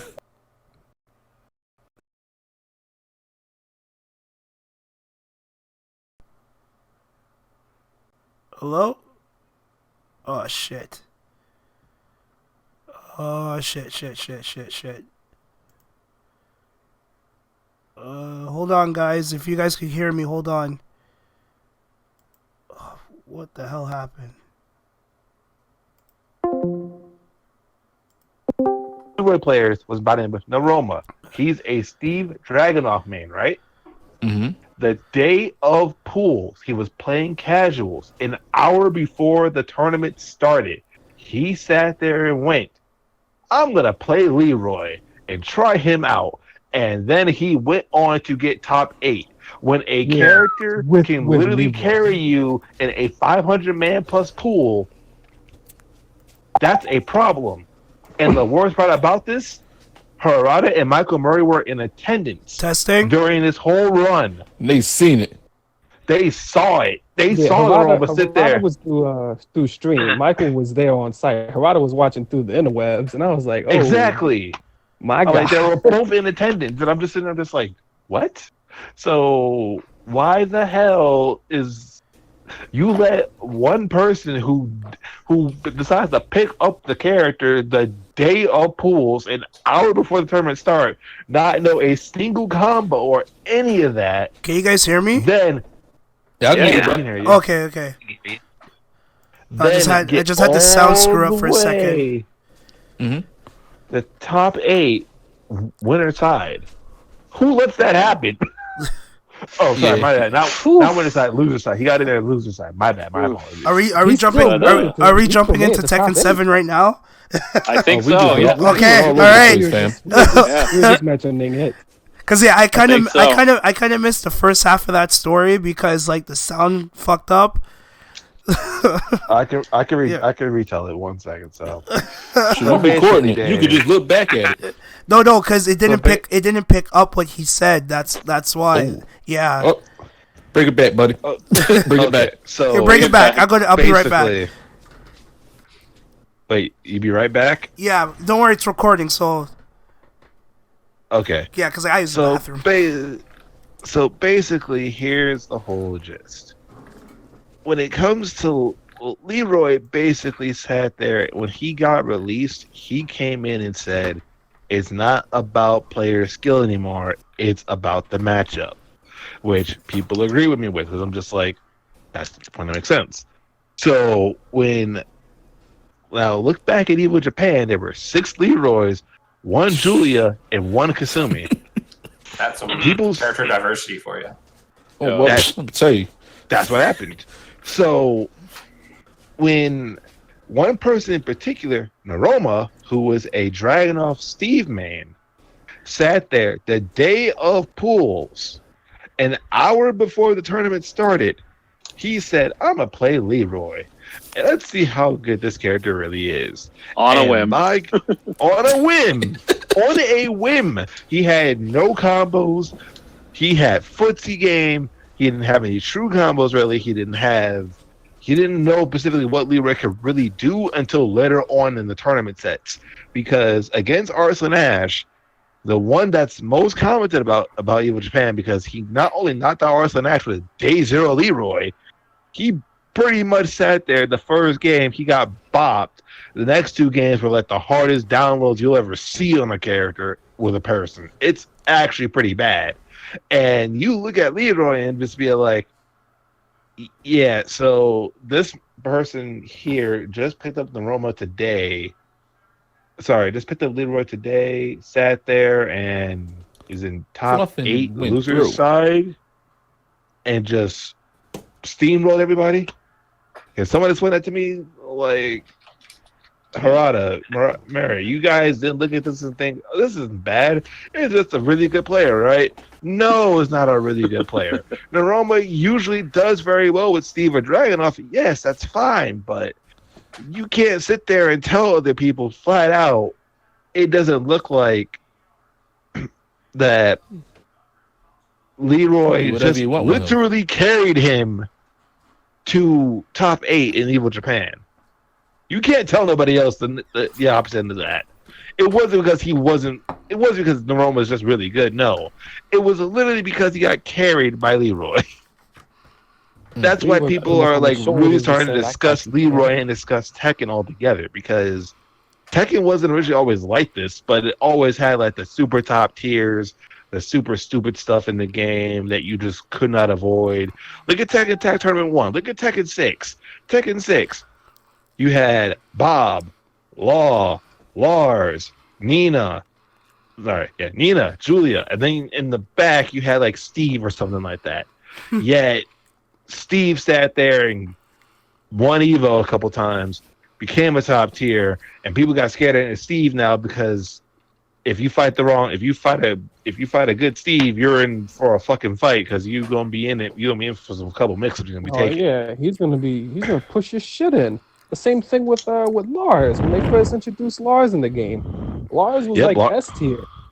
Yep, Lars top 3 cell. What?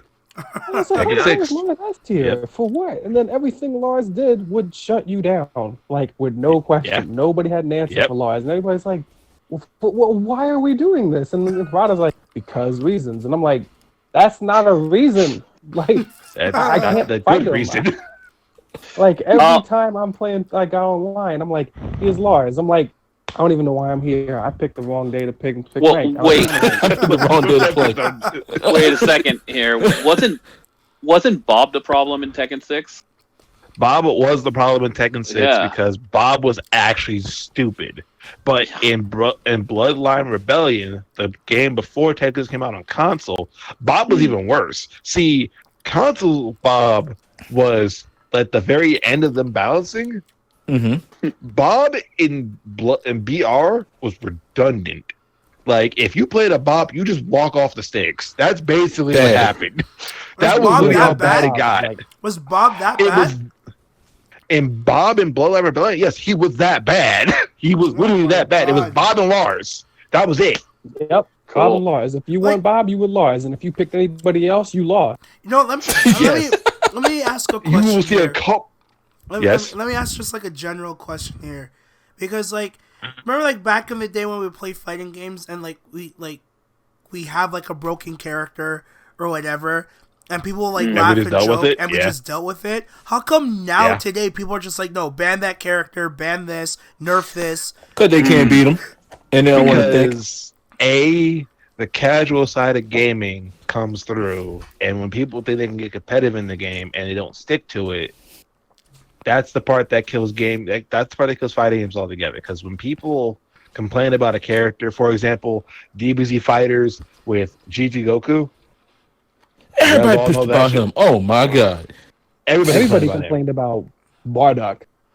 Oh, you know Beyonce? Cause that motherfucker knows everything. If like back then when Bardock first came out, like didn't matter who else was on your team. Like if Bardock was on the team, it was like, all right, everybody, all right, this is Beyonce, back in the back, bitches, back in the back, back up there. I got this. He got this, pretty much. And so nowadays, in terms of fighting games, more casuals are starting to play it. But unfortunately, for those casuals, they think they have a better. Right now, currently, not because they think. No, it's because they do. They pretty much have a better word of mouth, basically. So when the casuals start complaining about it, then the competitive season going to start complaining about it, and then everyone's going to start complaining about it. It's pretty much a big old circle. It's because they wanted to make the game easier for people like casual people to come and pick up and play and go, oh, and they give them this false sense of security, like, oh, I'm doing really great with this character. I can take this in the tournaments. I can play professionally. And then get your shit smacked around by a professional and then you quit the game the next day. You quit the game, you're like, yeah, well, no, I was supposed to be good with this character. That's the problem. You thought your character was great, and your character is just cheap. It's not great. Yeah, well, I think that there's a couple of factors there too, because one is the fact that the games are so much more complicated than they were back in the day. So being able to test everything thoroughly, just the nature of the video game industry, right? You're not able to test it 100%. Not saying that, the old games were tested 100%, but there was a much more stringent testing protocol that went on with older games that you were able to go through because the games weren't as big as they are nowadays, right? So being able to update stuff, they're like, well, we can put out patches. So, if we release a bug, well, yeah, okay, that sucks, but we can patch it out, right? So I don't want to say testing's kind of gone by the wayside, but they kind of use that as a crutch. And when people see that, they're like, oh, well, if you're going to do a patch, well, then you might as well nerf this character that's broken or whatever, right? So there's that. And because of the internet, back in the 90s, if, how long was role canceling in Capcom vs. NK around before it actually got found out, and then when they found out about it, it broke the game, and there was no way you can't patch that game, right? You need to release a whole new version of the game, right? So, so the internet is able to expose so much of the games with it. We have frame data now on day one. It's like we have all sorts of tools that we never had back in the day to take these games and analyze them under a microscope. So I think that because of that, plus the whole patch culture, I think that that contributes a lot to it. I will say this. One thing, like back in the day, I think there was a more rock, paper, scissors kind of element within every fighter. Just for an example, in Street Fighter Third Strike, there was Yun, Chun-Li, and Ken. Are those characters broken? Not necessarily. They're really good. They're the best characters in the game. But each of them kind of nerfs one another to a certain degree, right? And I think that was kind of like a self-regulatory thing. Even in a game like Marvel vs. Capcom 2, you have 9 of the best characters, but they all kind of beat each other out to a certain degree. That's right. Yeah. When you have something like Lars and Bob just being the only 2 characters that can really do anything, it kills the ability to be kind of creative in that sense of matchups. So at least these games had in their own system, even in their own design, an ability to check themselves. Yeah, that's true. So there's some, just because of character diversity, yeah. And we had a rock, paper, scissors type of game when we had the new Killer Instinct. That game was very rock, paper, scissors kind of game. That game was you would press a button and another character would go this, but then even if you got beat out in the rock, paper, scissors game, you still had a chance to interrupt the combo, but it cost you if you fucked up, which to me was okay, because it was basically still rock, paper, scissors. Is it low, light, medium, or heavy? And you were just rock, nah, it's paper. Damn, I'm about to die. I was just well. Although I did like that part of Killer Instinct where even when you're getting comboed, you're still interacting with the game. That was one of the things that I thought that Killer Instinct just hit the nail on the head. It's as much as I'm not a big fan of combo breakers, I think you should be rewarded for hitting your combos. But in that case, I thought it was a really interesting way to kind of keep people engaged in the game when they were getting comboed. Yeah. And even if you were the combo giver, you had an option to stop the taker from, and that's when you also introduced turns in Killer Instinct. You could steal the turn in the middle of a combo, and you're nah, and the other person would be nah. I was whoa, it's my turn still. Okay, shit. You sit down. Put your controller down. Joshua. Question. Joshua, had what? something to say, Yeah, too. Joshua, what are you going to ask? What's up? Josh? Huh? I'm back. Oh. Yeah. Yeah, what were you going to Yeah, ask? what were you up to? Oh, I was gonna say, if anybody use bowling in Tekken 7. I'd take it till this day. I love Tekken bowling till this day. Bowl. Yeah. Too bad it's not multiplayer. I'm good. Ow. See, now It's not TJ, online. now that makes me sad. Don't talk about multiplayer in Tekken bowling. I miss Yeah, that. that sucks. It's not multiplayer. But I You still want to battle Tekken somebody? bowl. I'm good at Tekken. You are? Oh yeah, we gonna take it to bowling then. Huh? Yeah, Tekken What? bowl. But that's what I Tekken bowl. enjoyed. I don't mind Tekken bowling. It's fine. It's all about Tekken Force mode, man. Mm. Wait, I don't know if Chicken. we're ever gonna get that back. I don't We're think not we getting can. that back. Like, It we got a had little that- repetitive, but it was okay. It was still, chicken. You can Chicken. Chicken. Okay, I can then explain the we had chicken mechanic to Tekken- you real quick. What about Tekken volleyball? Oh No my Tekken God! volleyball. Yes, yes. Oh, the Yeah, Tekken man. ball? Bring that Oh. back. Tekken 3. Alright. They did it before DOA. Yep. They did. You know Yeah, what? they did. They did. Yeah, they did. DOA did it after Tekken. Yep. Except DOA turned into a full game, And I never played the game because I won't. Screw that. You or don't you know, play if Tekken you volleyball? want to play DOA Extreme 3, you have to get a Switch and buy the Switch version and import it from there. Oh my There's God. a Switch version. Yeah. Yep. It's the only version of the game that's actually out. That's not Mike's gonna illegal. slowly reach for his Switch here. It's I'm illegal. not technical. I play What? DOA. I'm trying to punch people in the face. Not hat, laugh, and giggle and play ball. Nope. Are you kidding me? I would They love got to rock see climbing. Mila in a fucking. Oh, here you go, Mike. God darn it. I'll be like, hey, to the happy birthday. Oh, thanks. What you got me? Think you just pop me Yeah. extreme? Pop it in and pick Helena. You ever just imagine Helena just like in a two-piece with the water glistening off her body? Cause I already got that. DOA. Just pick the costume. Done. those beautiful DOA graphics. You, So- you like- use the VR. So The VR mode. So I VR guess- mode, the sun just glistens off her body, and then she sweats. You hear that? I'm like, oh, let me turn the volume down on my TV. one And thing, then I know we're gonna say The your one- line. the one thing I want to Keep your fucking cover. mouth full. I know we got off topic, but the one thing I want to cover in Street Fighter V is that, do you think they're going to fix the netcode for the console version? Like, do you think It might They be too late. trying. Yeah, they trying to now. I don't Are think they have a actually choice. trying, or No, but they try. Well, once the dude actually got, they'll say no. It's like, hey, the PC got a patch, and we could have been did it. We got fucking caught. And that's when they're gonna do this so-called random update.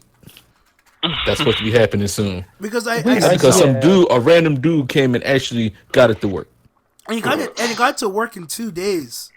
Mhm. That's the crazy thing. He fixed it in 2 days. Yeah, see, Where- and that kind of just goes to show because one of the guys, the Cannon brothers, they were Hey, he looking works at fast. Street Fighter V when it was released, and they were looking at how bad the netcode was, and they just because they were the guys that made GGPO, and Okay. eventually now GGPO is free. You can use it now. It's not just you can't just say, oh, I'm going to put drag and drop GGPO into my fighting game. It's not like that. There's a lot of engineering that has to go into it. But the guys that wrote GGPO looked at Street Fighter V and how it's behaving, and they're like, oh, it's probably a clock synchronization issue. But they're like, we're not being paid to look at it, so we're not going to bother. And then this guy releases his patch, and in the patch notes, he was just like, oh yeah, I made sure that the clocks were more in sync, and that was it. It's not like it wasn't rocket science. You did have to have an understanding of netcode, but presumably there's people at Capcom that do understand that, right? Like somebody eating chips. So That'll be that's kind of the thing where it's Pringles. it's a simple fix. It's not that hard. It's just that it's complicated. You make this fix and you don't testing it is super complicated. People only really got a feel for it when they started playing with people in, hey, I'm in America, I want to play with this guy in Australia, and they were testing it out like that, right? But testing this out in the lab is a little different. So I do think that Capcom is going to release a patch for the consoles, not because they want to, but because they have to. They got caught. Yep.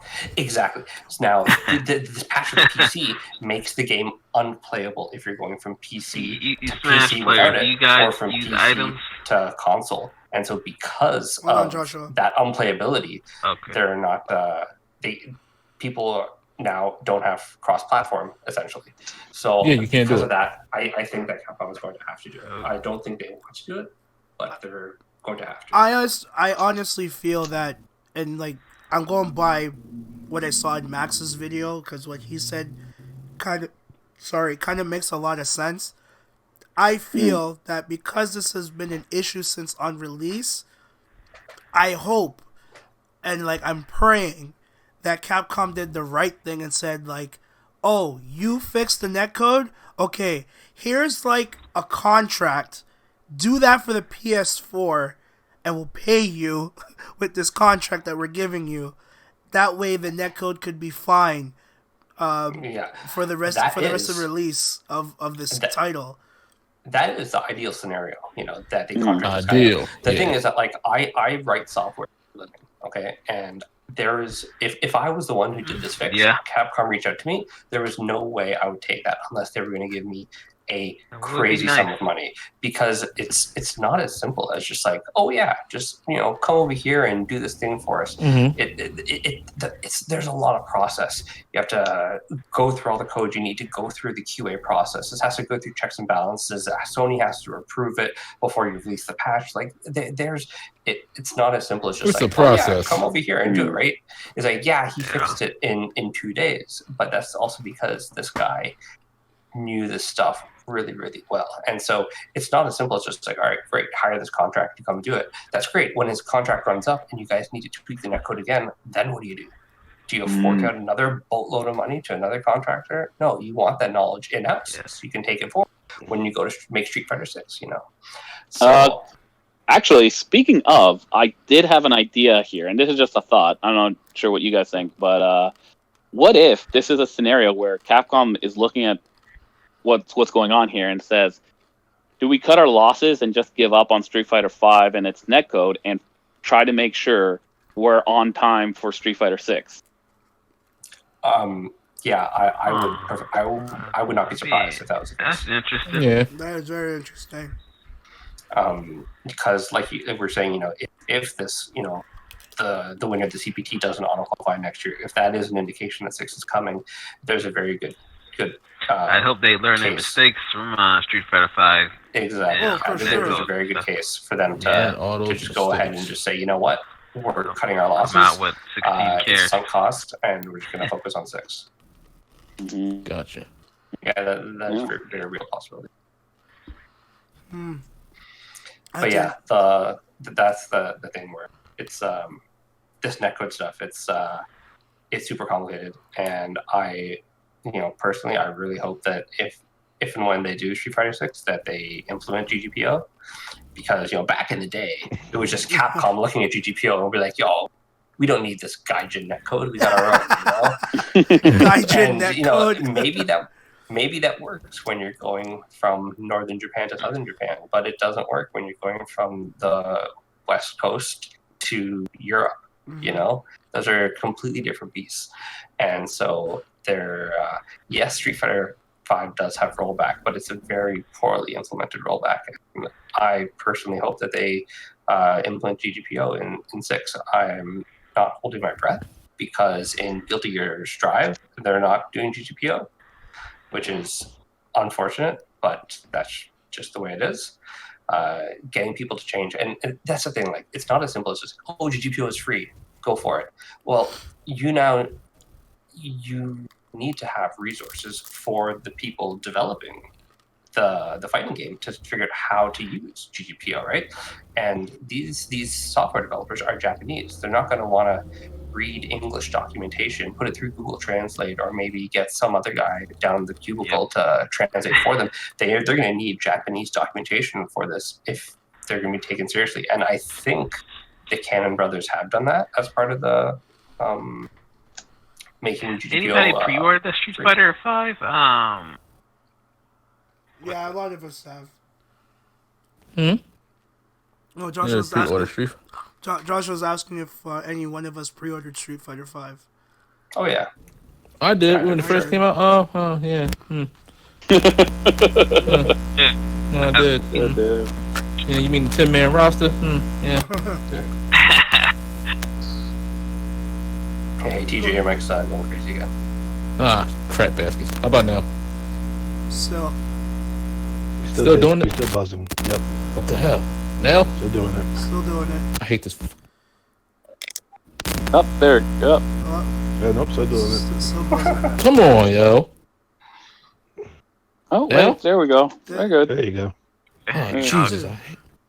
Well, I guess that's it for Street Fighter 5. We covered Tekken already when we sidetracked. Yeah, man. I guess next will be Guilty Gear Strive. What's everyone's thoughts on that? I'm not much of a Guilty Gear guy. It does look like it's an Arc System Works game. It's a beautiful looking game. The only thing I've seen on it so far is people are complaining about the dashing, which we covered earlier. So, like, what are people's thoughts on this game, first of all? Oh, I'm playing the hell out of this game. Guilty Gear, I'm playing it. Oh, you better believe it. It's I really like what they did with some of the the Roman candles. It looks amazing. I was a little worried about it being more simplified, but I don't think it's going to be baby-fied, so give it a chance. Like I think it's going to be simplified, not too much. I think it'll be like King of Fighters 14 type of simplified, still hard, but it's dumbed down enough for people who already know how to play fighting games but never played Guilty Gear before. Be easier for them to jump in and play with everybody else. Yeah, Guilty Gear is a pretty mechanically dense game, right? It has stuff like Blitz. It has stuff like Burst. You got your super. I'm liking the redesign. Defense. There's so many mechanics in this game, so they have to cut back some at some point, And I'm kind of, as much as I hate to say that, I am looking to see how they did that, because it's no small feat to try to simplify a game as complicated as Gear. Right. The one change I don't like is it looks like they got rid of Gatlings, so you can't just go, kick into slash, into heavy slash, into special, Roman cancel, into something else. You don't get those long gear combos. It's wishful thinking, but it's cool if they had I don't know if they would add a lobby, you can actually invite people. But that's just right now they have that, the global lobby kind of thing. See, I don't know. I'm one of those scenarios I think we were talking about earlier where you play the game and everybody else looks at you like, what the fuck are you doing? When I play Guilty Gear, you can look at me play and be like, yeah, he has no fucking idea what he's doing. So, I think this new Guilty Gear, that might be a little bit simpler for people like me to pick up, because I play fighting games, but to see this, I'm like, okay, cool. I might be able to actually do something this time, and it might make me lean more towards trying to learn the game and try to think about going competitive in it. As to where I used to play it, and people look at me like, why don't you dust? Why don't you cancel? Why don't you do this? I don't do none of that. I just over there dash and push buttons. I start looking at you like you're cursing at me, and I'm like, are you cursing at me right now? Is this what's going on? I'm Japanese, maybe. I don't know. And it'll make it better for me because I use biking. So. Whose mic is this? This is really bugging. The feedback is getting much louder. Yeah, worse? No, it's gone. It's gone. Although, me again. I hate this fucking thing. So I do want to say make it easier. Yeah, for Guilty Gear though, I feel like to some degree, it's almost like this is the kind of game that demands the time to be kind of the whole dictionary, and you got to read it. Because I remember BlazBlue being that characters were they were a game within themselves. Each character played significantly different, and that's kind of the special thing about it. to a certain degree. So Oh, yeah. even if they dumb down the mechanics, if you put enough depth within each character, I think you could get a really, really interesting game still. So I have high hopes for it, for sure. And I'm a big fan of X2. That brings an interesting argument to me, because I always get into this with like some of my other friends when I'm playing certain games. Like, because there are some games where like they'll excel at and I do complete trash in. I look at them like, well, this game plays differently than the games I'm used to playing. Mm-hmm. Like when they for me, it's like a slosh when I have to transition from playing Street Fighter to Tekken, because to me, Tekken's faster compared to Street Fighter. So when I tell them, I'm like, you guys are used to the slow pace of Tekken. I mean, the slow pace of Street Fighter. I can't. It's like I'm used to. I need to get into your face. I need to punch you now. I don't want to wait. Yeah. And they're like, nah, it's the same way. I'm like, it's not the same way. It's like, Dude, and then when somebody tells me, like, when I play Blaze Blue compared to Guilty Gear, I can play Blaze Blue better than I can play Guilty Gear. But then people go, that's the same game. I'm like, no, It's a completely different not the game. same game. It's a If it completely was the same different game, they call it Blaze Blue. Alvaro has a very good point though, where Guilty Gear is one of those games where knowing the matchup is more important, I feel, in Gear than in any other game. Because I'm playing Soul and I'm up against Kai. I know what I'm doing. I'm gonna try to push some buttons. I'm gonna try to throw a couple of fireballs and just play my Soul game. But then you face Jacko and you're like, what the hell am I even doing? You know, she's throwing down all these houses and all that other kind of weird shit, right? And it's a completely different game. You're playing against Faust, and he's just doing all sorts of weird shit, bouncing on the walls, throwing shit in the air. Johnny's tossing coins at you. You don't know what the hell's going on. So I think that Gear is one of those games where knowing the matchup is a real thing. Whereas in games like Street Fighter, like if I'm Geef, my game plan is just, are they a zoner or not? And then I do my game plan accordingly, like knowing the Gear-specific matchups. Yes, it's important, obviously, but not nearly as important as Gear. And so there's depth to be had there as well, I think. I think what it is with Gear is that a lot of the characters, like, this is just from someone watching like high-level play. I think what it is with Gear, I think like every character is very setup heavy, but all their setups are very unique. If you get what I'm saying. Oh yeah, and that was a lot of people's complaint because with Guilty Gear Strive is that Guilty Gear normal Gear games, it's very, very setup heavy. You do a combo, you end it with a sweep, and then you set them up. With Emilia, you're dropping the little spinners. With I know you're doing insta-dare stuff, you know. So they're really reducing the amount of OP setups that you have in Strive, and that's another reason why people are saying, oh, it's not really Gear, because you don't get that insane offense that you normally get, right? So. Well, it's not. Well, Guilty Gear Strive is more of, if you get knocked down, the person can actually still play the game instead of having, it's like, instead of like all older Guilty Gear games where if you get knocked down even one time, you're in a complete vortex and you can't get out of it. There's just like one. Like that one, like a little snippet of a block string hole that you have to know off the back of your hand, and you got to hit the button at that specific time in order to do something like that. Oh yeah, you have to like instant block to push them back further. You have to FD so that way their combo, their like block strings will lift so you can get out. Like there's so much detail in Gear, and they're taking that away. And while some people think it's for the worst, I think it might be for the better. I'm really excited to get my hands on it. I can't say anything. I haven't tried it yet, but I from what I see, there's some change I don't agree with, but for the most part, I think it'll be a good change.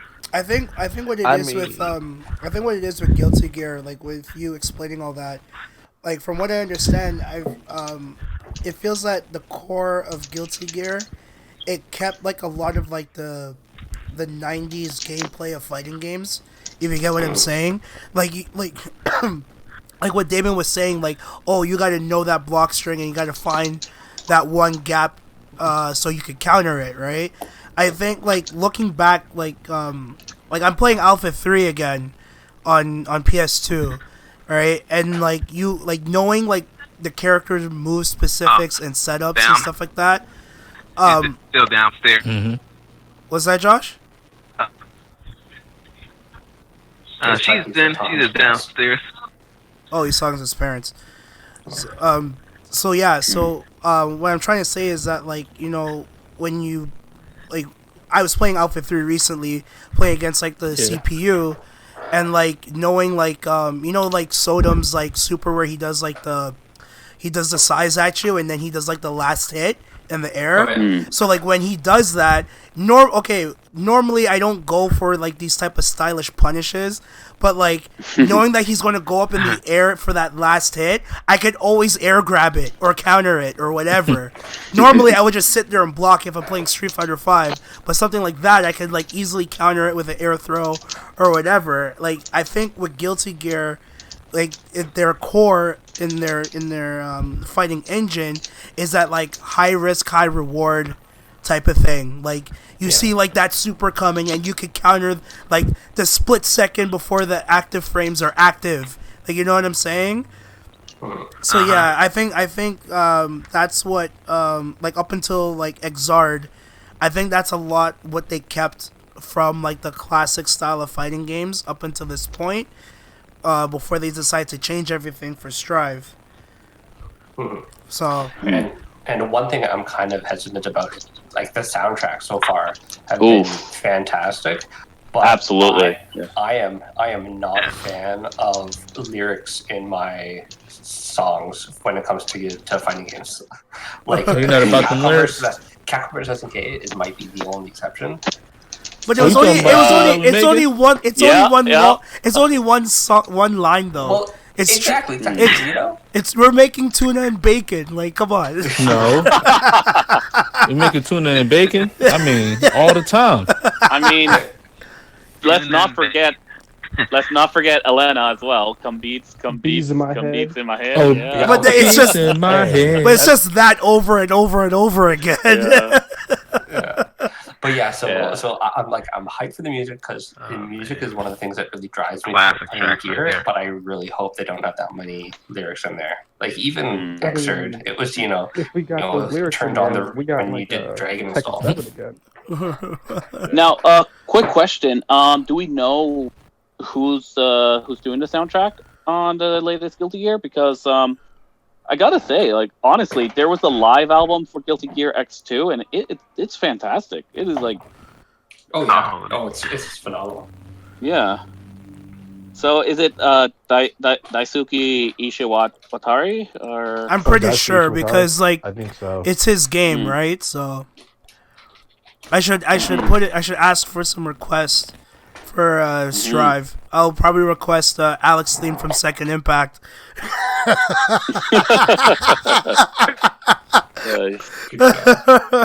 Thanos hates that theme with a passion. Really? When we would play Second Impact, I will go to that stage all the time because that was like the best song in the whole game, in my personal opinion. Yeah, and yeah, so the composer is Daisuke. Okay, then, cool. And there's a second composer as well, Norihiko Sato. Cool. That's for the new one, right? That's right. Yeah. Yeah, they'll never change. Sorry. No, that's Xrd. Let me try to find. See if we can find Strive. Yeah. So Strive is. Yeah. So Strive is. Daisuke. Yeah. Yeah. So he's going to do it him. for. He'll do it for every single one until he dies, man. Yeah, basically. That's good. Like, it's like what I was saying. It's like what I was saying when they announced Streets of Rage 4. I'm like, okay, I'm happy we're getting a fourth game, but if Yuzo's not doing the music, I'm not playing the game. And they announced that they got Yuzo. Music is always good. Don't get me wrong. Music is always fantastic. But I was playing that goddamn Streets of Rage 4. I don't care. No, they got Yuzo. So I'm before we knew it was him. I was still going to play. I don't know, man. I don't know. How can you play a Streets of Rage game without Yuzo making the music? Like, I'm sorry. Easy. That's play like the game. with some shitty music. I'm sorry. If you want to fix that problem, I mean, you can go on YouTube, look up the old Streets of Rage soundtrack, and then just turn the music off on Streets of Rage. And What just if have they the don't sound let effects you? Then I'll tell you what I Just did. turn the volume down. Yeah, Done. I'm gonna say, I'll give you the time true answer. When I used to play Kingdom Hearts 2 and not Kingdom Hearts 2, when I was playing Kingdom Hearts 1 and I had to get to that Little Mermaid aspect. Oh man! I can tell you to this day, I can turn my TV volume down and play that whole section and not miss a beat. Because I don't like that music. I'm like, nope, I'm not listening to any of that garbaggio. Dude, I swear that part of the game fucking killed Little Mermaid for me, and I'm a fan of Little Mermaid, but like, damn, that shit was bad. that was not good. So I guess now for like our final game to talk about is the new Under Night in Birth. Oh, Uniclear? Yeah, Uniclear. Sounds like a bleach for your clothes. I'm gonna say it sounds like something you drop in your eyes. It does, but it's better than Under Night in Birth X latest ST Clear. It's better than all of that. So damn. Uniclear. Let's just call it Under Night in Bread. Exactly. I'm just sitting here you call all the names you want. Still Night in Birth to me. That's it. Let's just call it Under Night in Bread.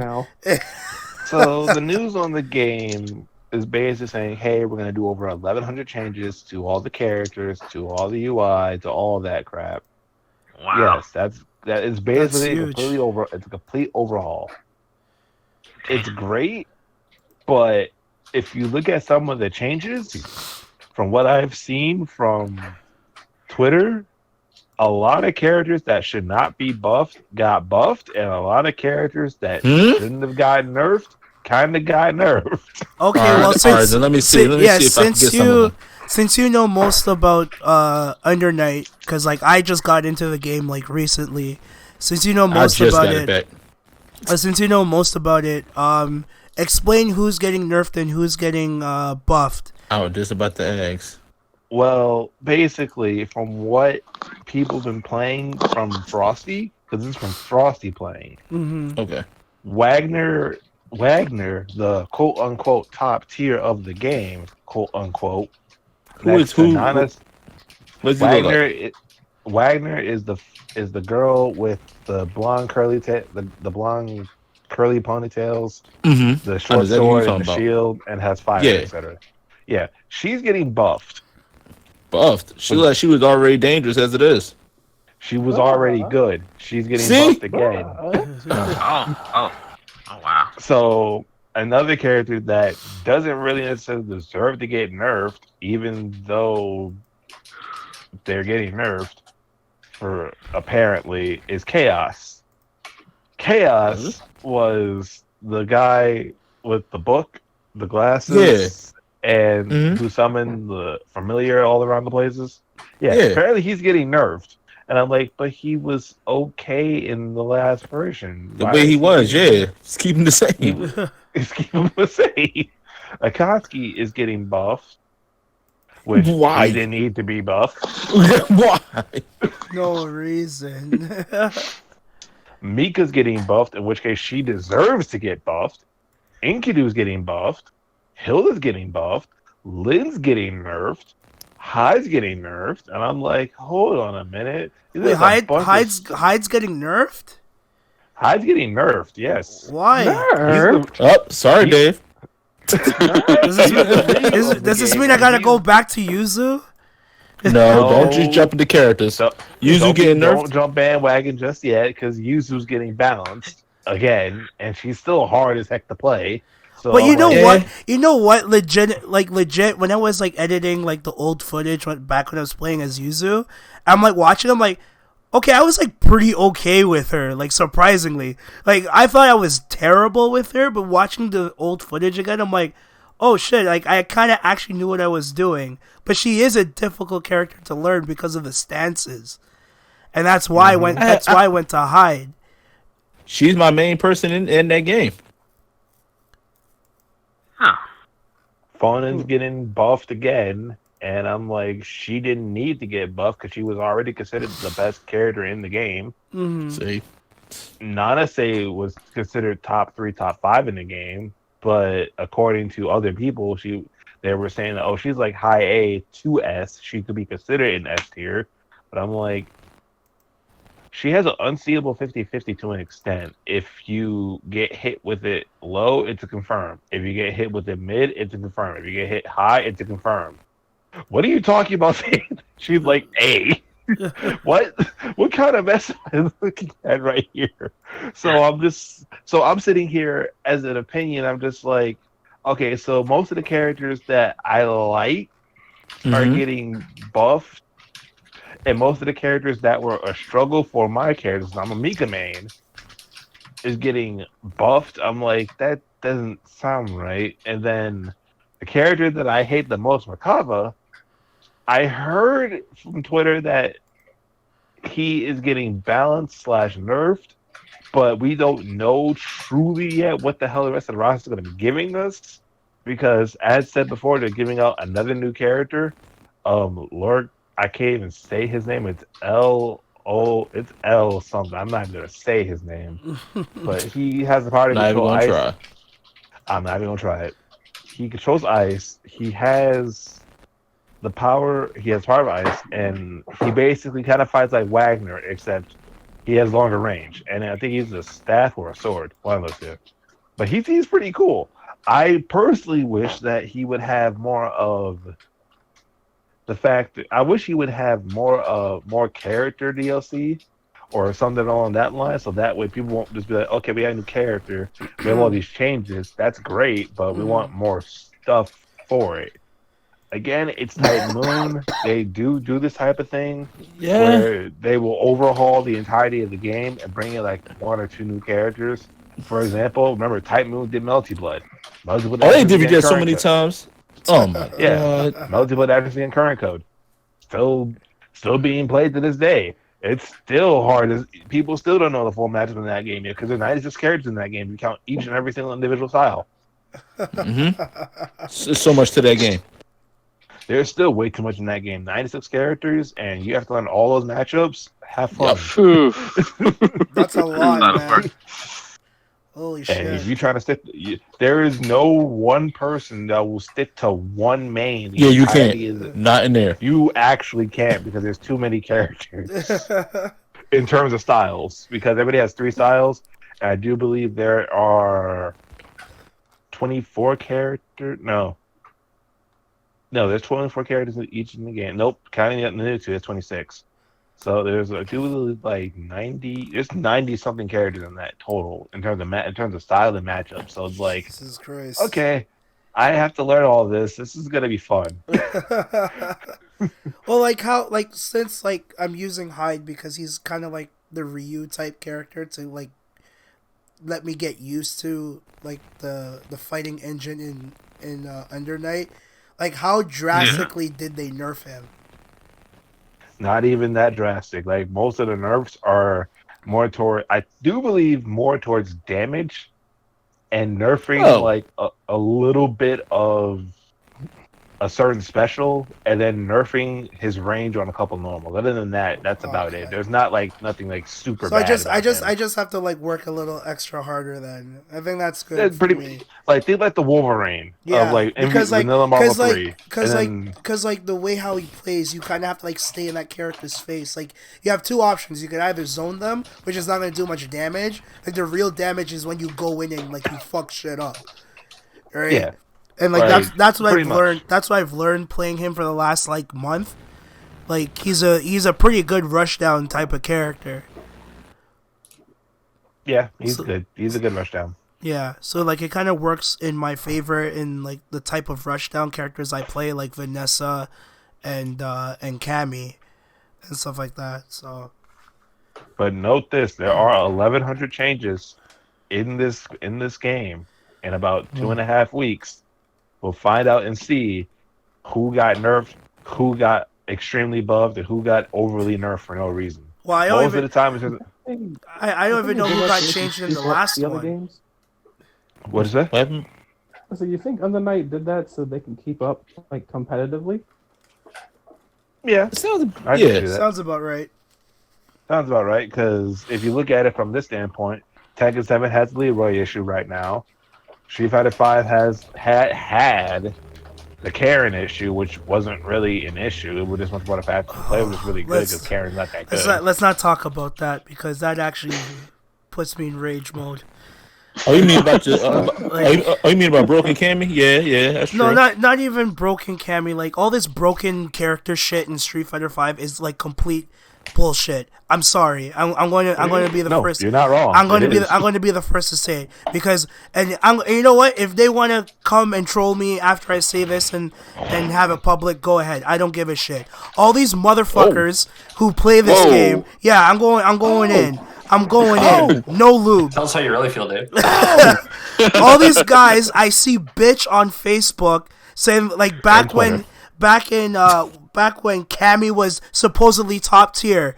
When she was top tier and everyone was bitching and complaining, oh, nerf Cammy. How many fucking Evos did Cammy win in that time of her spotlight?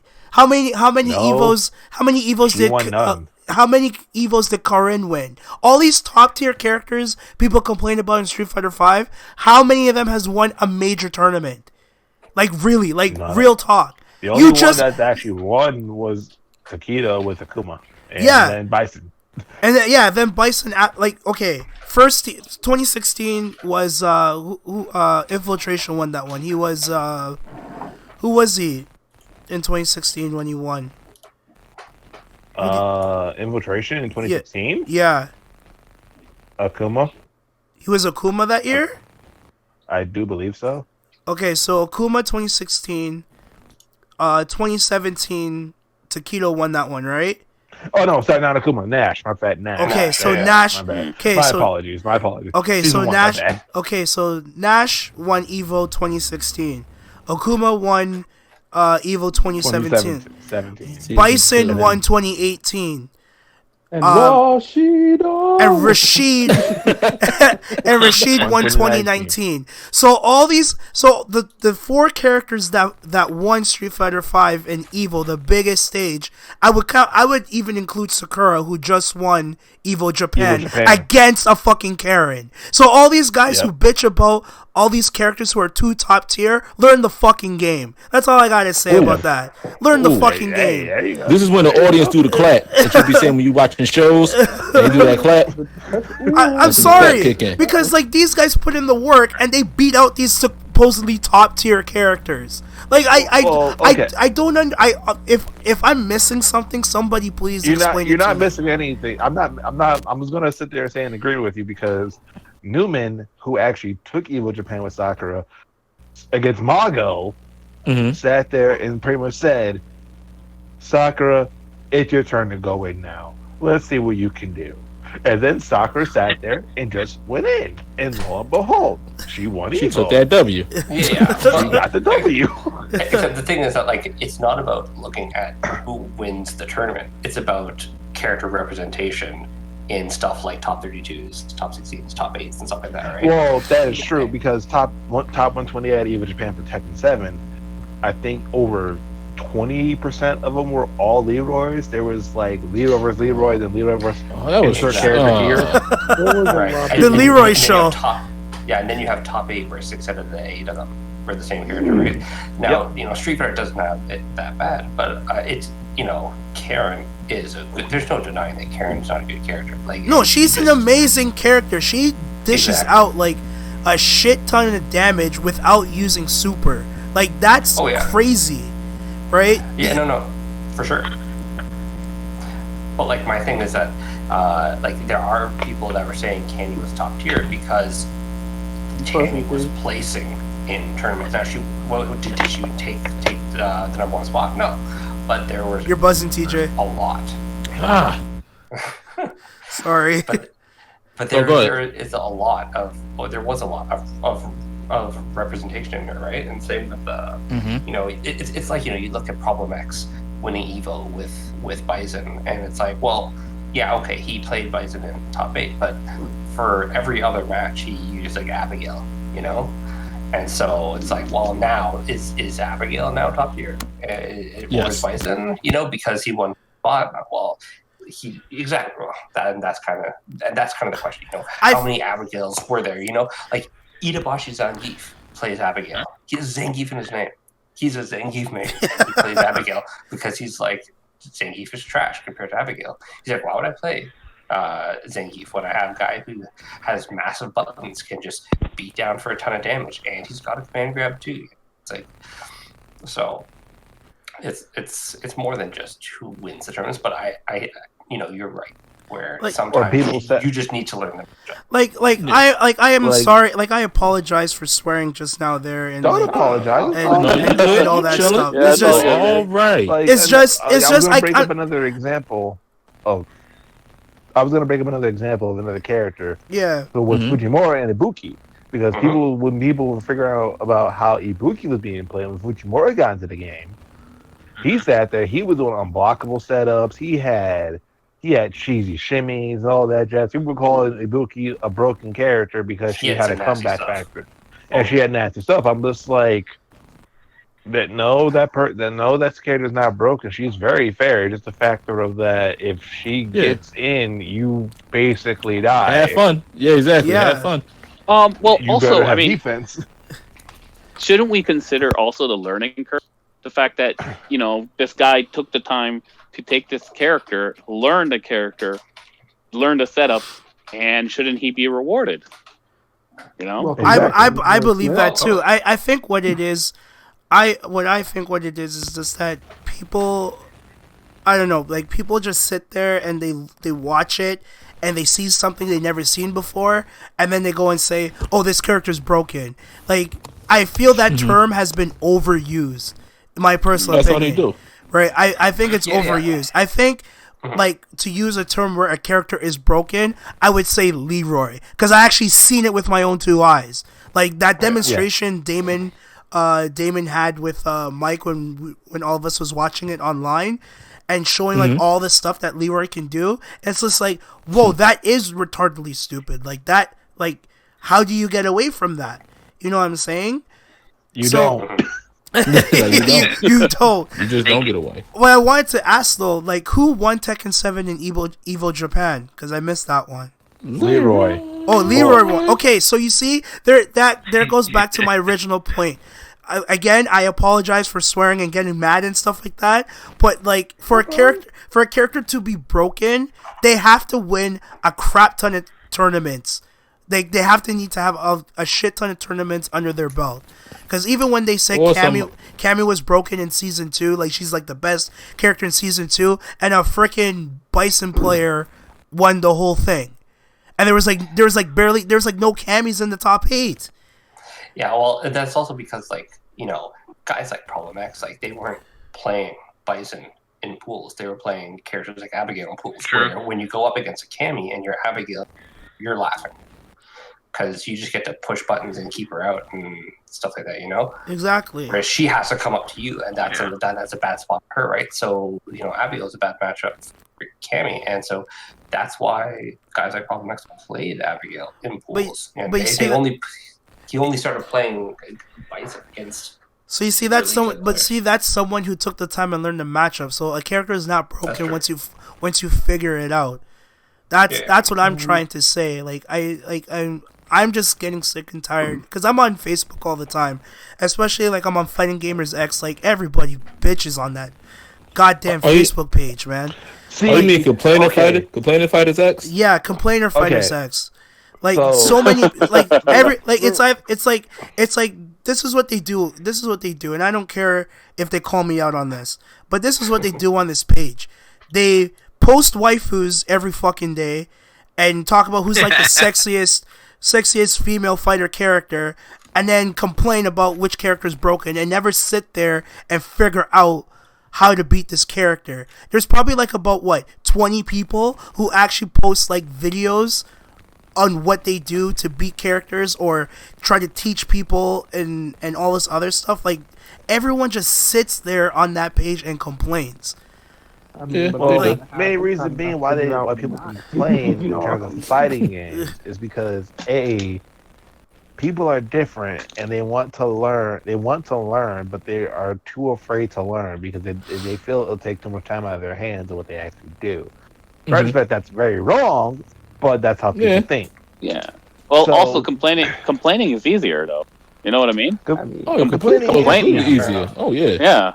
Yes, it's way so- easier to complain. It take no but energy. But when people sit there and are complaining and bitching enough to the point where you get noticed for it, that's not a good sign. That just means you're known for being either a butt or annoyance or a nuisance or anything like that. Like, all the no one above. wants to be, no one wants to be known for that. Like, what? The only problem I got is I'm trying to have Manat figure me out. Here you go, Mike. Like I don't this right now. like I don't like look, I don't mind the waifu talk and stuff like that. Like I get into that conversation as well, but like when it's like 98% of the conversation in a page that's supposed to be about fighting games, like come on, man. Happen. Yeah, like come on, man. I would say this though as well. Here's one point that I think players have to kind of come to terms with is what are you doing here in terms with the fighting game? How far do you want to go? Are you just playing for fun? Yeah. That's that's something they should seriously ask themselves. Or are you going to go to Evo? Are you going to travel? Are you going to put? Look, I got a guy, my homie Zero, from Chile. Shout out to Zero. He came with just $100 in his pockets to America, and he made a living playing Melee. Holy crap! So you know what I'm saying? Yeah. Like the point is, he said, I'm going to play Melee for the rest of my life and be the best Melee player I can be and make a living off it, right? I know I play these fighting games for fun. I'm not going to a tournament. Like, I want to draw. I want to make art for a living. So the players have to be honest with themselves. They have to say, what do I want from this game? I think the easiest answer for that is they want free rank points. At one point you're right, and then at one point you're right. So I was like, okay. Cause I know I get salty sometimes when I get frustrated in a fighting game. Everybody gets salty when they get frustrated. That's a standard core play. But all the salt. But giving up would be like the last thing I'll do. Like I've played, like again, I'll go back to me playing Nas in King of Fighters. I've been playing Nas in King of Fighters for the last 3 years, and I still can't beat him. But I enjoy playing against him because I'm learning from him. He's right when he says when a weaker player plays a strong player, and the strong player beats the weaker player is actually winning this entire time. It depends on who is that weaker player, right? Because sometimes you get that weaker player where they say, "Oh, this game's trash. I'm not playing this anymore." Yeah, and they leave. Or they're like, "Okay, I know this guy's bloody amazing, but I'm going to keep playing him because I'm starting to understand how this game works." That's why I offered a challenge to Nas when I first saw him on FGX. I'm like, okay, I've only played one person in KOF 14, and me and him are pretty even, but I still feel that there's more to this game that I don't know about.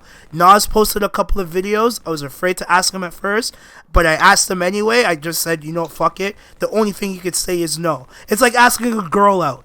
I asked him if he could play a few matches with me. And he said yes, and I played a few matches with him, and he actually sat me down and told me my positives and my negatives. And it's always been like that. And that is a very important differentiating factor. Is that so if you're a weaker player and you play against a stronger player, if that gap between you is small, then the weaker player will be able to learn. But if the weaker player is way below the higher skilled player, that gap is so big that the weaker player doesn't even understand what they're doing wrong. And luckily, Nas is the kind of guy where he'll say, you know what? Yeah, I know way more than you, but let me explain what's going on. Let me kind of pull back the curtain, right? And so I think you were very lucky in that respect, where you met someone who was actually willing to put in the time to, I wouldn't say coach, but, to kind of explain stuff. Because, if I go into a tournament and I play Daigo in a 1st to 10, I'm going to get trashed, and I'm barely going to know what I even did wrong, right? Whereas if Daigo was to explain to me, oh, hey, when you did this, I did this because of that, there's more nuance in that, right? So that, I think, was super beneficial in helping you become King Fighters. Yeah, I would say also the willpower to want to learn too. That's very rare because most players will send you a hate they'll send you salt. They'll be angry about it. But the fact that they go and be like, no, I want to learn, and hey, I know I don't know enough. Can you please help me? I was there too. I have a buddy of mine. He's living in Taiwan now. John. He really taught me next level gameplay. So, you just have to have the will to learn. Yes. Yeah. That usually when what it comes when I down first to. started practicing Leroy and I beat somebody and they say back like, oh, I can't wait till the patch comes. I'm like, I picked up Leroy after patch. Plot twist. How do you feel about yourself right now? Plot twist. Hold on. I can actually take the test of that. So there are there's another patch coming out, and another patch coming out in May. This next patch is supposed to actually nerf Leroy. This patch that just came out this past Tuesday was just like, okay, we're gonna take all of the really stupid stuff that we saw from Evo Japan away. Mm-hmm. Like, okay. So at that point in time, you picking up Leroy and people saying I came up with the patch, they literally came away from in February pretty much, because that's when they actually get nerfed, according from sources. And I'm okay with that, because to be honest, I think all Leroy really needs now after they did this shit is damage patch. Like, he doesn't need he doesn't need a damage patch. He needs frames taken away. He has too many frames. No, you have no idea. No character in the game has a orbital the speed of a hop kick. Oh yeah, his overhead is. It used to be Ryan Fury's that was like the fastest overhead in the game, but now Leroy. But even then, it wasn't that fast. It was 28 frames. Leroy has a 20 frame motherfucking orbital. He is a 20. Basically meaning you have less than a quarter second to react to it properly. You can't react to it because it's safe. -3 on block. You could do it again. You could jab an orbital. Well, that's why they made it so that it's a negative frame like now, so you can actually punish it if you block. It's -9. It's still safe. I mean, it's no Claudio hop kick. But Claudio's hop kick is my routine. You can punish that shit. You can punish shit for Claudio. But yeah, now back then you couldn't punish shit for Claudio. Yeah, you can. You can still punish it. Oh crap! We got a back debate. then Claudio was almost fucking invincible. So Claudio's hop kick in season 1 and 2 were still -15. It never moved. The only thing that got nerfed was the range from the attack. That was it. The range got nerfed for no reason. I personally think that it should not have been nerfed, but the only thing that is wrong is that Leroy has a 21 frame still orbital at the speed of a hop kick that you could just get launched and he could throw out because it crushes highs, mids, and lows. It crushes EX highs and EX mids. Why does that actually happen? Why does that work? Because it's fucking Leroy. Leroy. And I give you Jenkins. You know what me. It's like Leroy, also what they need to fix in Leroy is that give his damage to his counters. If he counter hits you, that's what the fighting style does. That's why I saw about the true. Yeah. His fighting style is true. all about countering. So yeah, if you got countered by Leroy and you're taking a whole bunch of damage, and you go, oh shit, why is he doing so much damage? You're like, well, the fighting style he uses is based off of countering. Yeah, you're gonna give. That's just code of law. Mm-hmm. He's doing I can do TJ saw 120 damage without no rage and no wall, and I was like, that's not fair. That's no, it's not. 120 or even damage better, with no rage art? or even better. See, the one thing that people are looking at is damage. People don't look at the factor of his 1+2 is still busted, right? What do you mean? If I duck the first 1+2 and he keeps going and I try to punish, I'm automatically counter hit because I can't interrupt that. So you see how fast those fists are coming out? I wouldn't be scared. You see how fast those punches are coming? You're not jabbing me if I'm throwing all the duck and punch me in the legs. Duck and punch me right. Punch me in the dick. Like that's easy. As soon as I go against Leroy and I see Leroy getting ready to do that 1+2, I duck and just go dick punch. I don't even want to hear anything. No, not today. See, the one thing the one that's actually messed about it too is that you also have down 2-4 unscaling, because down 2-4 unscaling, which means anytime he gets a combo and people are going down 2 and then delay the 4, and delay it's the 4, unscaled. You do more damage. Yes, it's unscaled, so you can get even more mix about it because you're more +1 hit. Oh, just to let you guys know, we got like 30 minutes left. That's fine. Oh yeah. Right. So basically, like with the whole thing with Leroy and all of this mess, I personally say with the whole top tier thing, I deal with that on a daily because I'm part of the Michigan Soul Calibur group, and everybody bitch and moans and complains about Maxi being top 3 or top 2 in the game. And I'm sitting here, I'm like, Maxi's not top 3 in the game. He's at least average. His worst is probably A. He'll probably be stuck at A to A+. That's where he's at.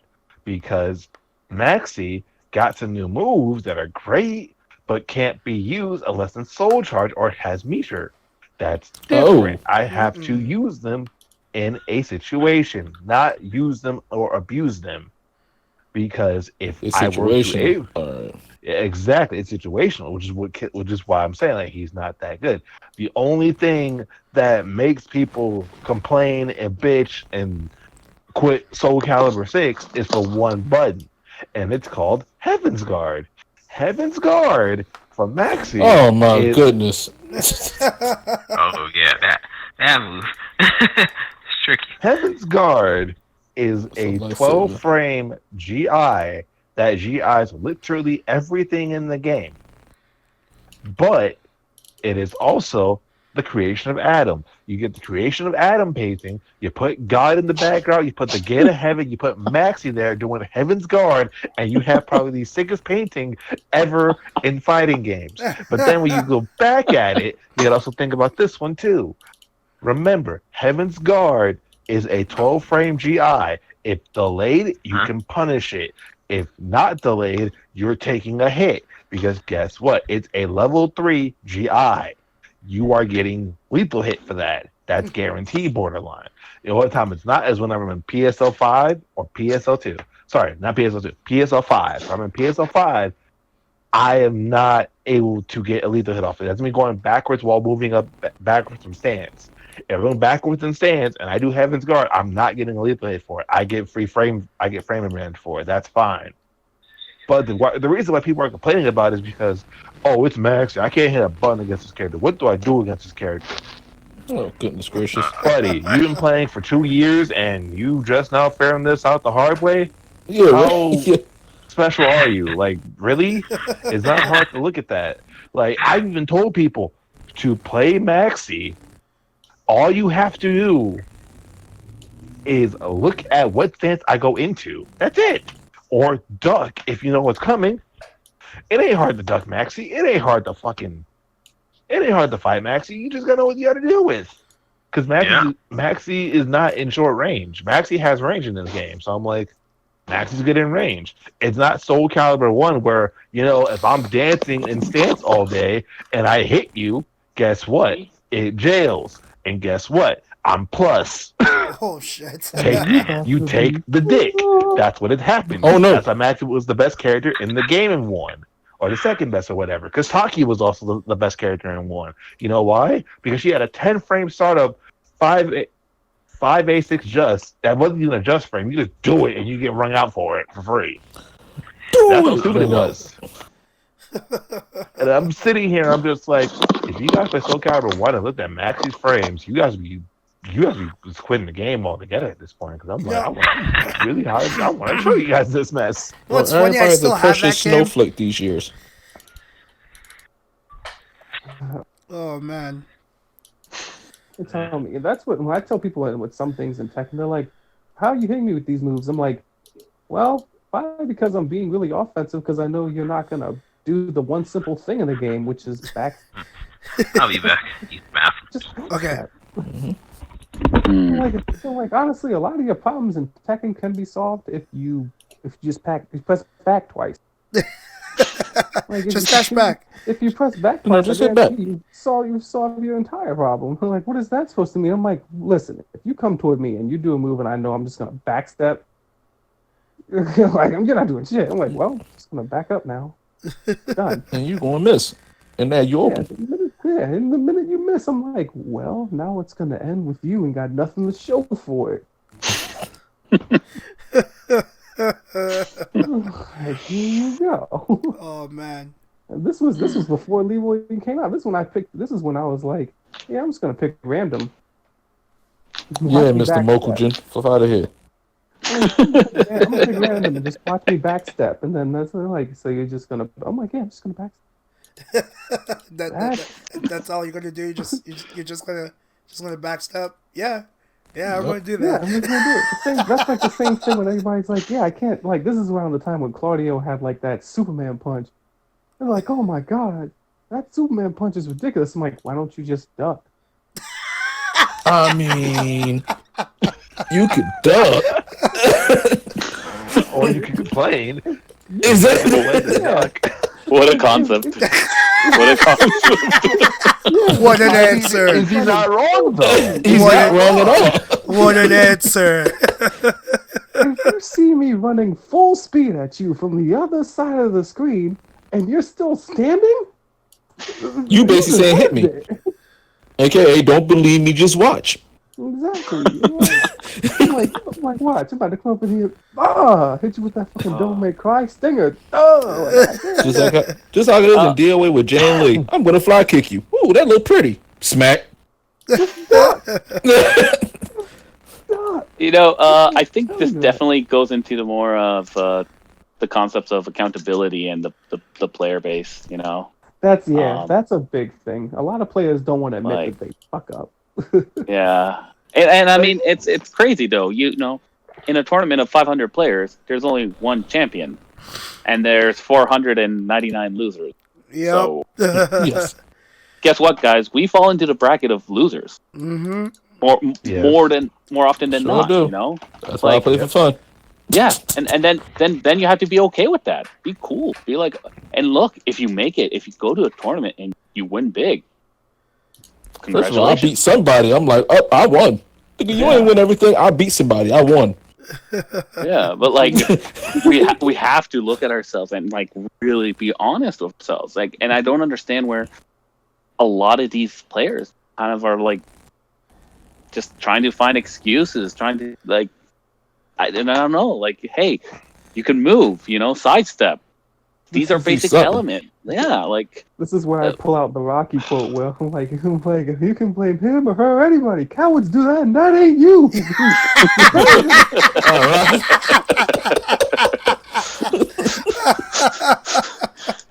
But it's true though, man. Oh shit. Oh my god. I don't know. Maybe we can talk about this more in the next episode about like how do we change the culture. Oh wait, well we got 15 minutes left. Yeah, we got 15 I minutes talk left. about player accountability because there's a lot of people I deal with. Like some of my friends right now, I have like friends in Delaware. They'll be like, "That's bullshit how I lost." I'm like, even Ray Charles could see that was a high.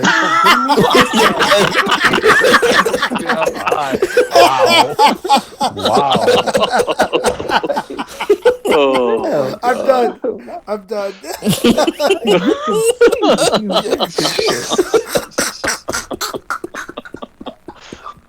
I mean, let's be like Stevie Wonder just called to say sidestep, How do you know? That'd be so funny. That'd be so funny. Like you get hit with like an obvious mix up, and you get out of the tournament, and you just walk off stage, and you just see Stevie Wonder come up to you. It's like, motherfucker, even I saw that mix up coming, man. Even I seen that. What is wrong with you?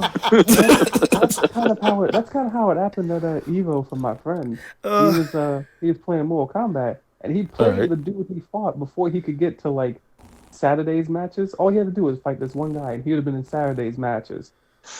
No problem. He saw it. He played him in casuals, and this dude was notorious for wake up fatal blow. I looked at him, I'm like, yo, he's gonna fatal blow you. I'm like, believe me this, if he gets you down to the final round and he's about to do something, he's gonna fatal blow you. Yeah, I know. Said he knows in confidence. Got right to the final round. Oh no. They both had like the same amount of health, fatal blow active. This man, he did a hard knockdown. I was like, he's gonna fatal blow. He stood up. I was like, I can't fucking believe. I was like, I wasn't even in that tournament. I didn't sign up for it, and I knew he was gonna wake up fatal. He panicked. I was like, he panicked. As soon as my friend got up, and he was like, I can't believe he fatal blowed me. I was like, I can't believe it. I can. He did not say that. He did not say that. Wait. You mean to tell me this man sat there and said, I can't believe he fatal blowed me? Yeah, he said with confidence. Yes.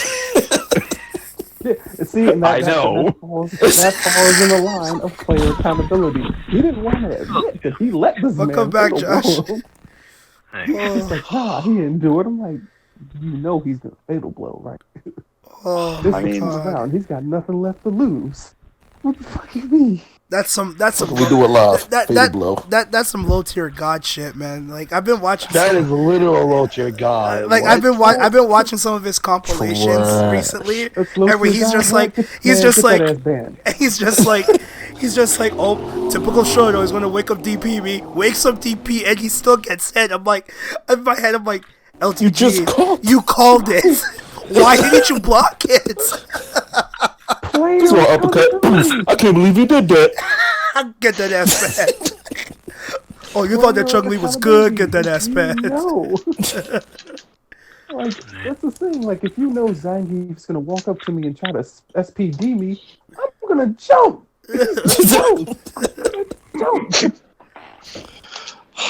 Oh, jeez.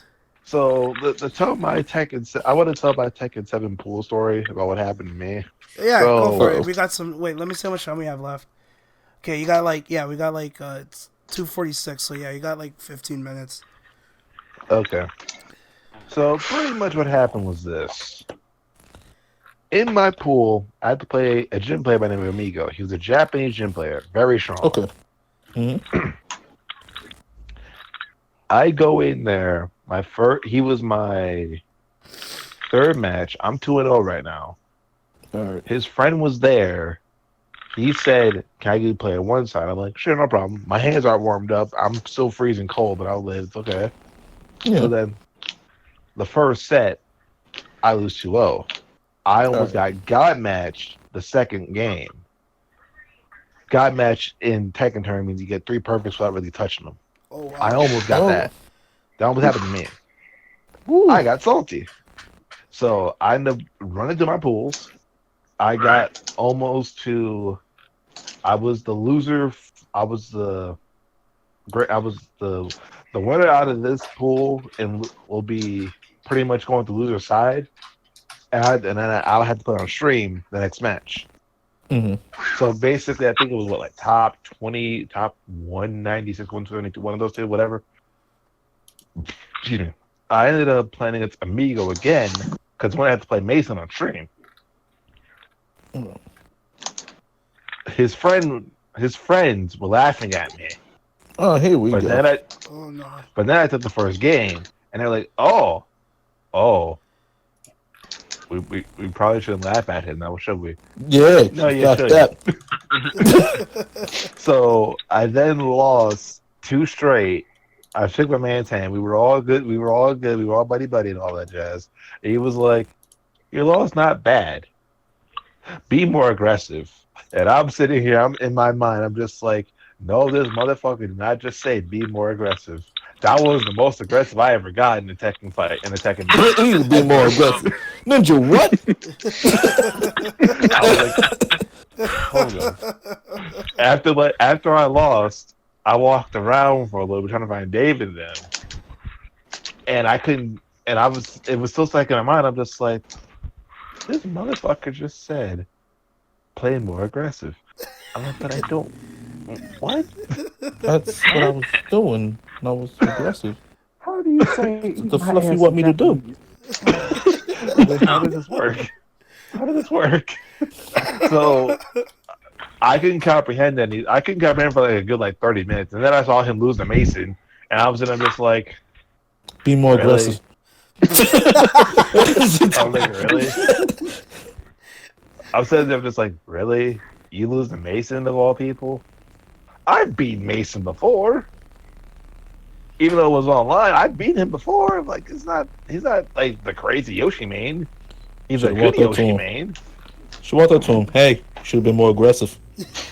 No, he was Japanese. I have more respect for people like that. It was all good. I mean, I think we can all agree on one thing here, though. Like, be more aggressive is going to be our catchphrase now. That's going to be the thing we sign off every show. And remember, guys, be more aggressive. Oh my god! I mean, you said to me, you getting hit with that square button is life combo. I'm being aggressive, all right. Square, Nick.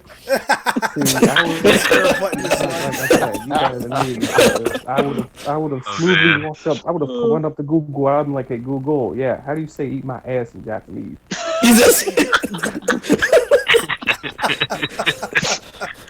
Like, no. Nani? Oh my god! Nani? Oh shit! I think this would be a good note to end it on. Oh, we're gonna end it on eat my ass. Yeah. Okay, yeah, right. We're gonna eat it on eat my ass. That's a good note right there. Somebody telling eat somebody's ass. You know what? Let's end it. Well, we are no. We are pulling up. I know we are not doing. We are pulling up on the 3 hour mark. I decided to go an extra hour because the conversation was too good. It was normally supposed to be 2 hours, but I'm gonna make an exception for 3. But I hope everyone enjoyed listening to us banter and rants, and especially me. Wait, was there people there? Well, no, for people who are listening when I upload it. Oh, okay. Okay. For you people that's going to be listening. Yes, for the few be people more aggressive who will. Fans. Yeah. TJ, I got one sign off for you, TJ. I don't know if you're going to get it. What did Cinderella say when she got to the ball?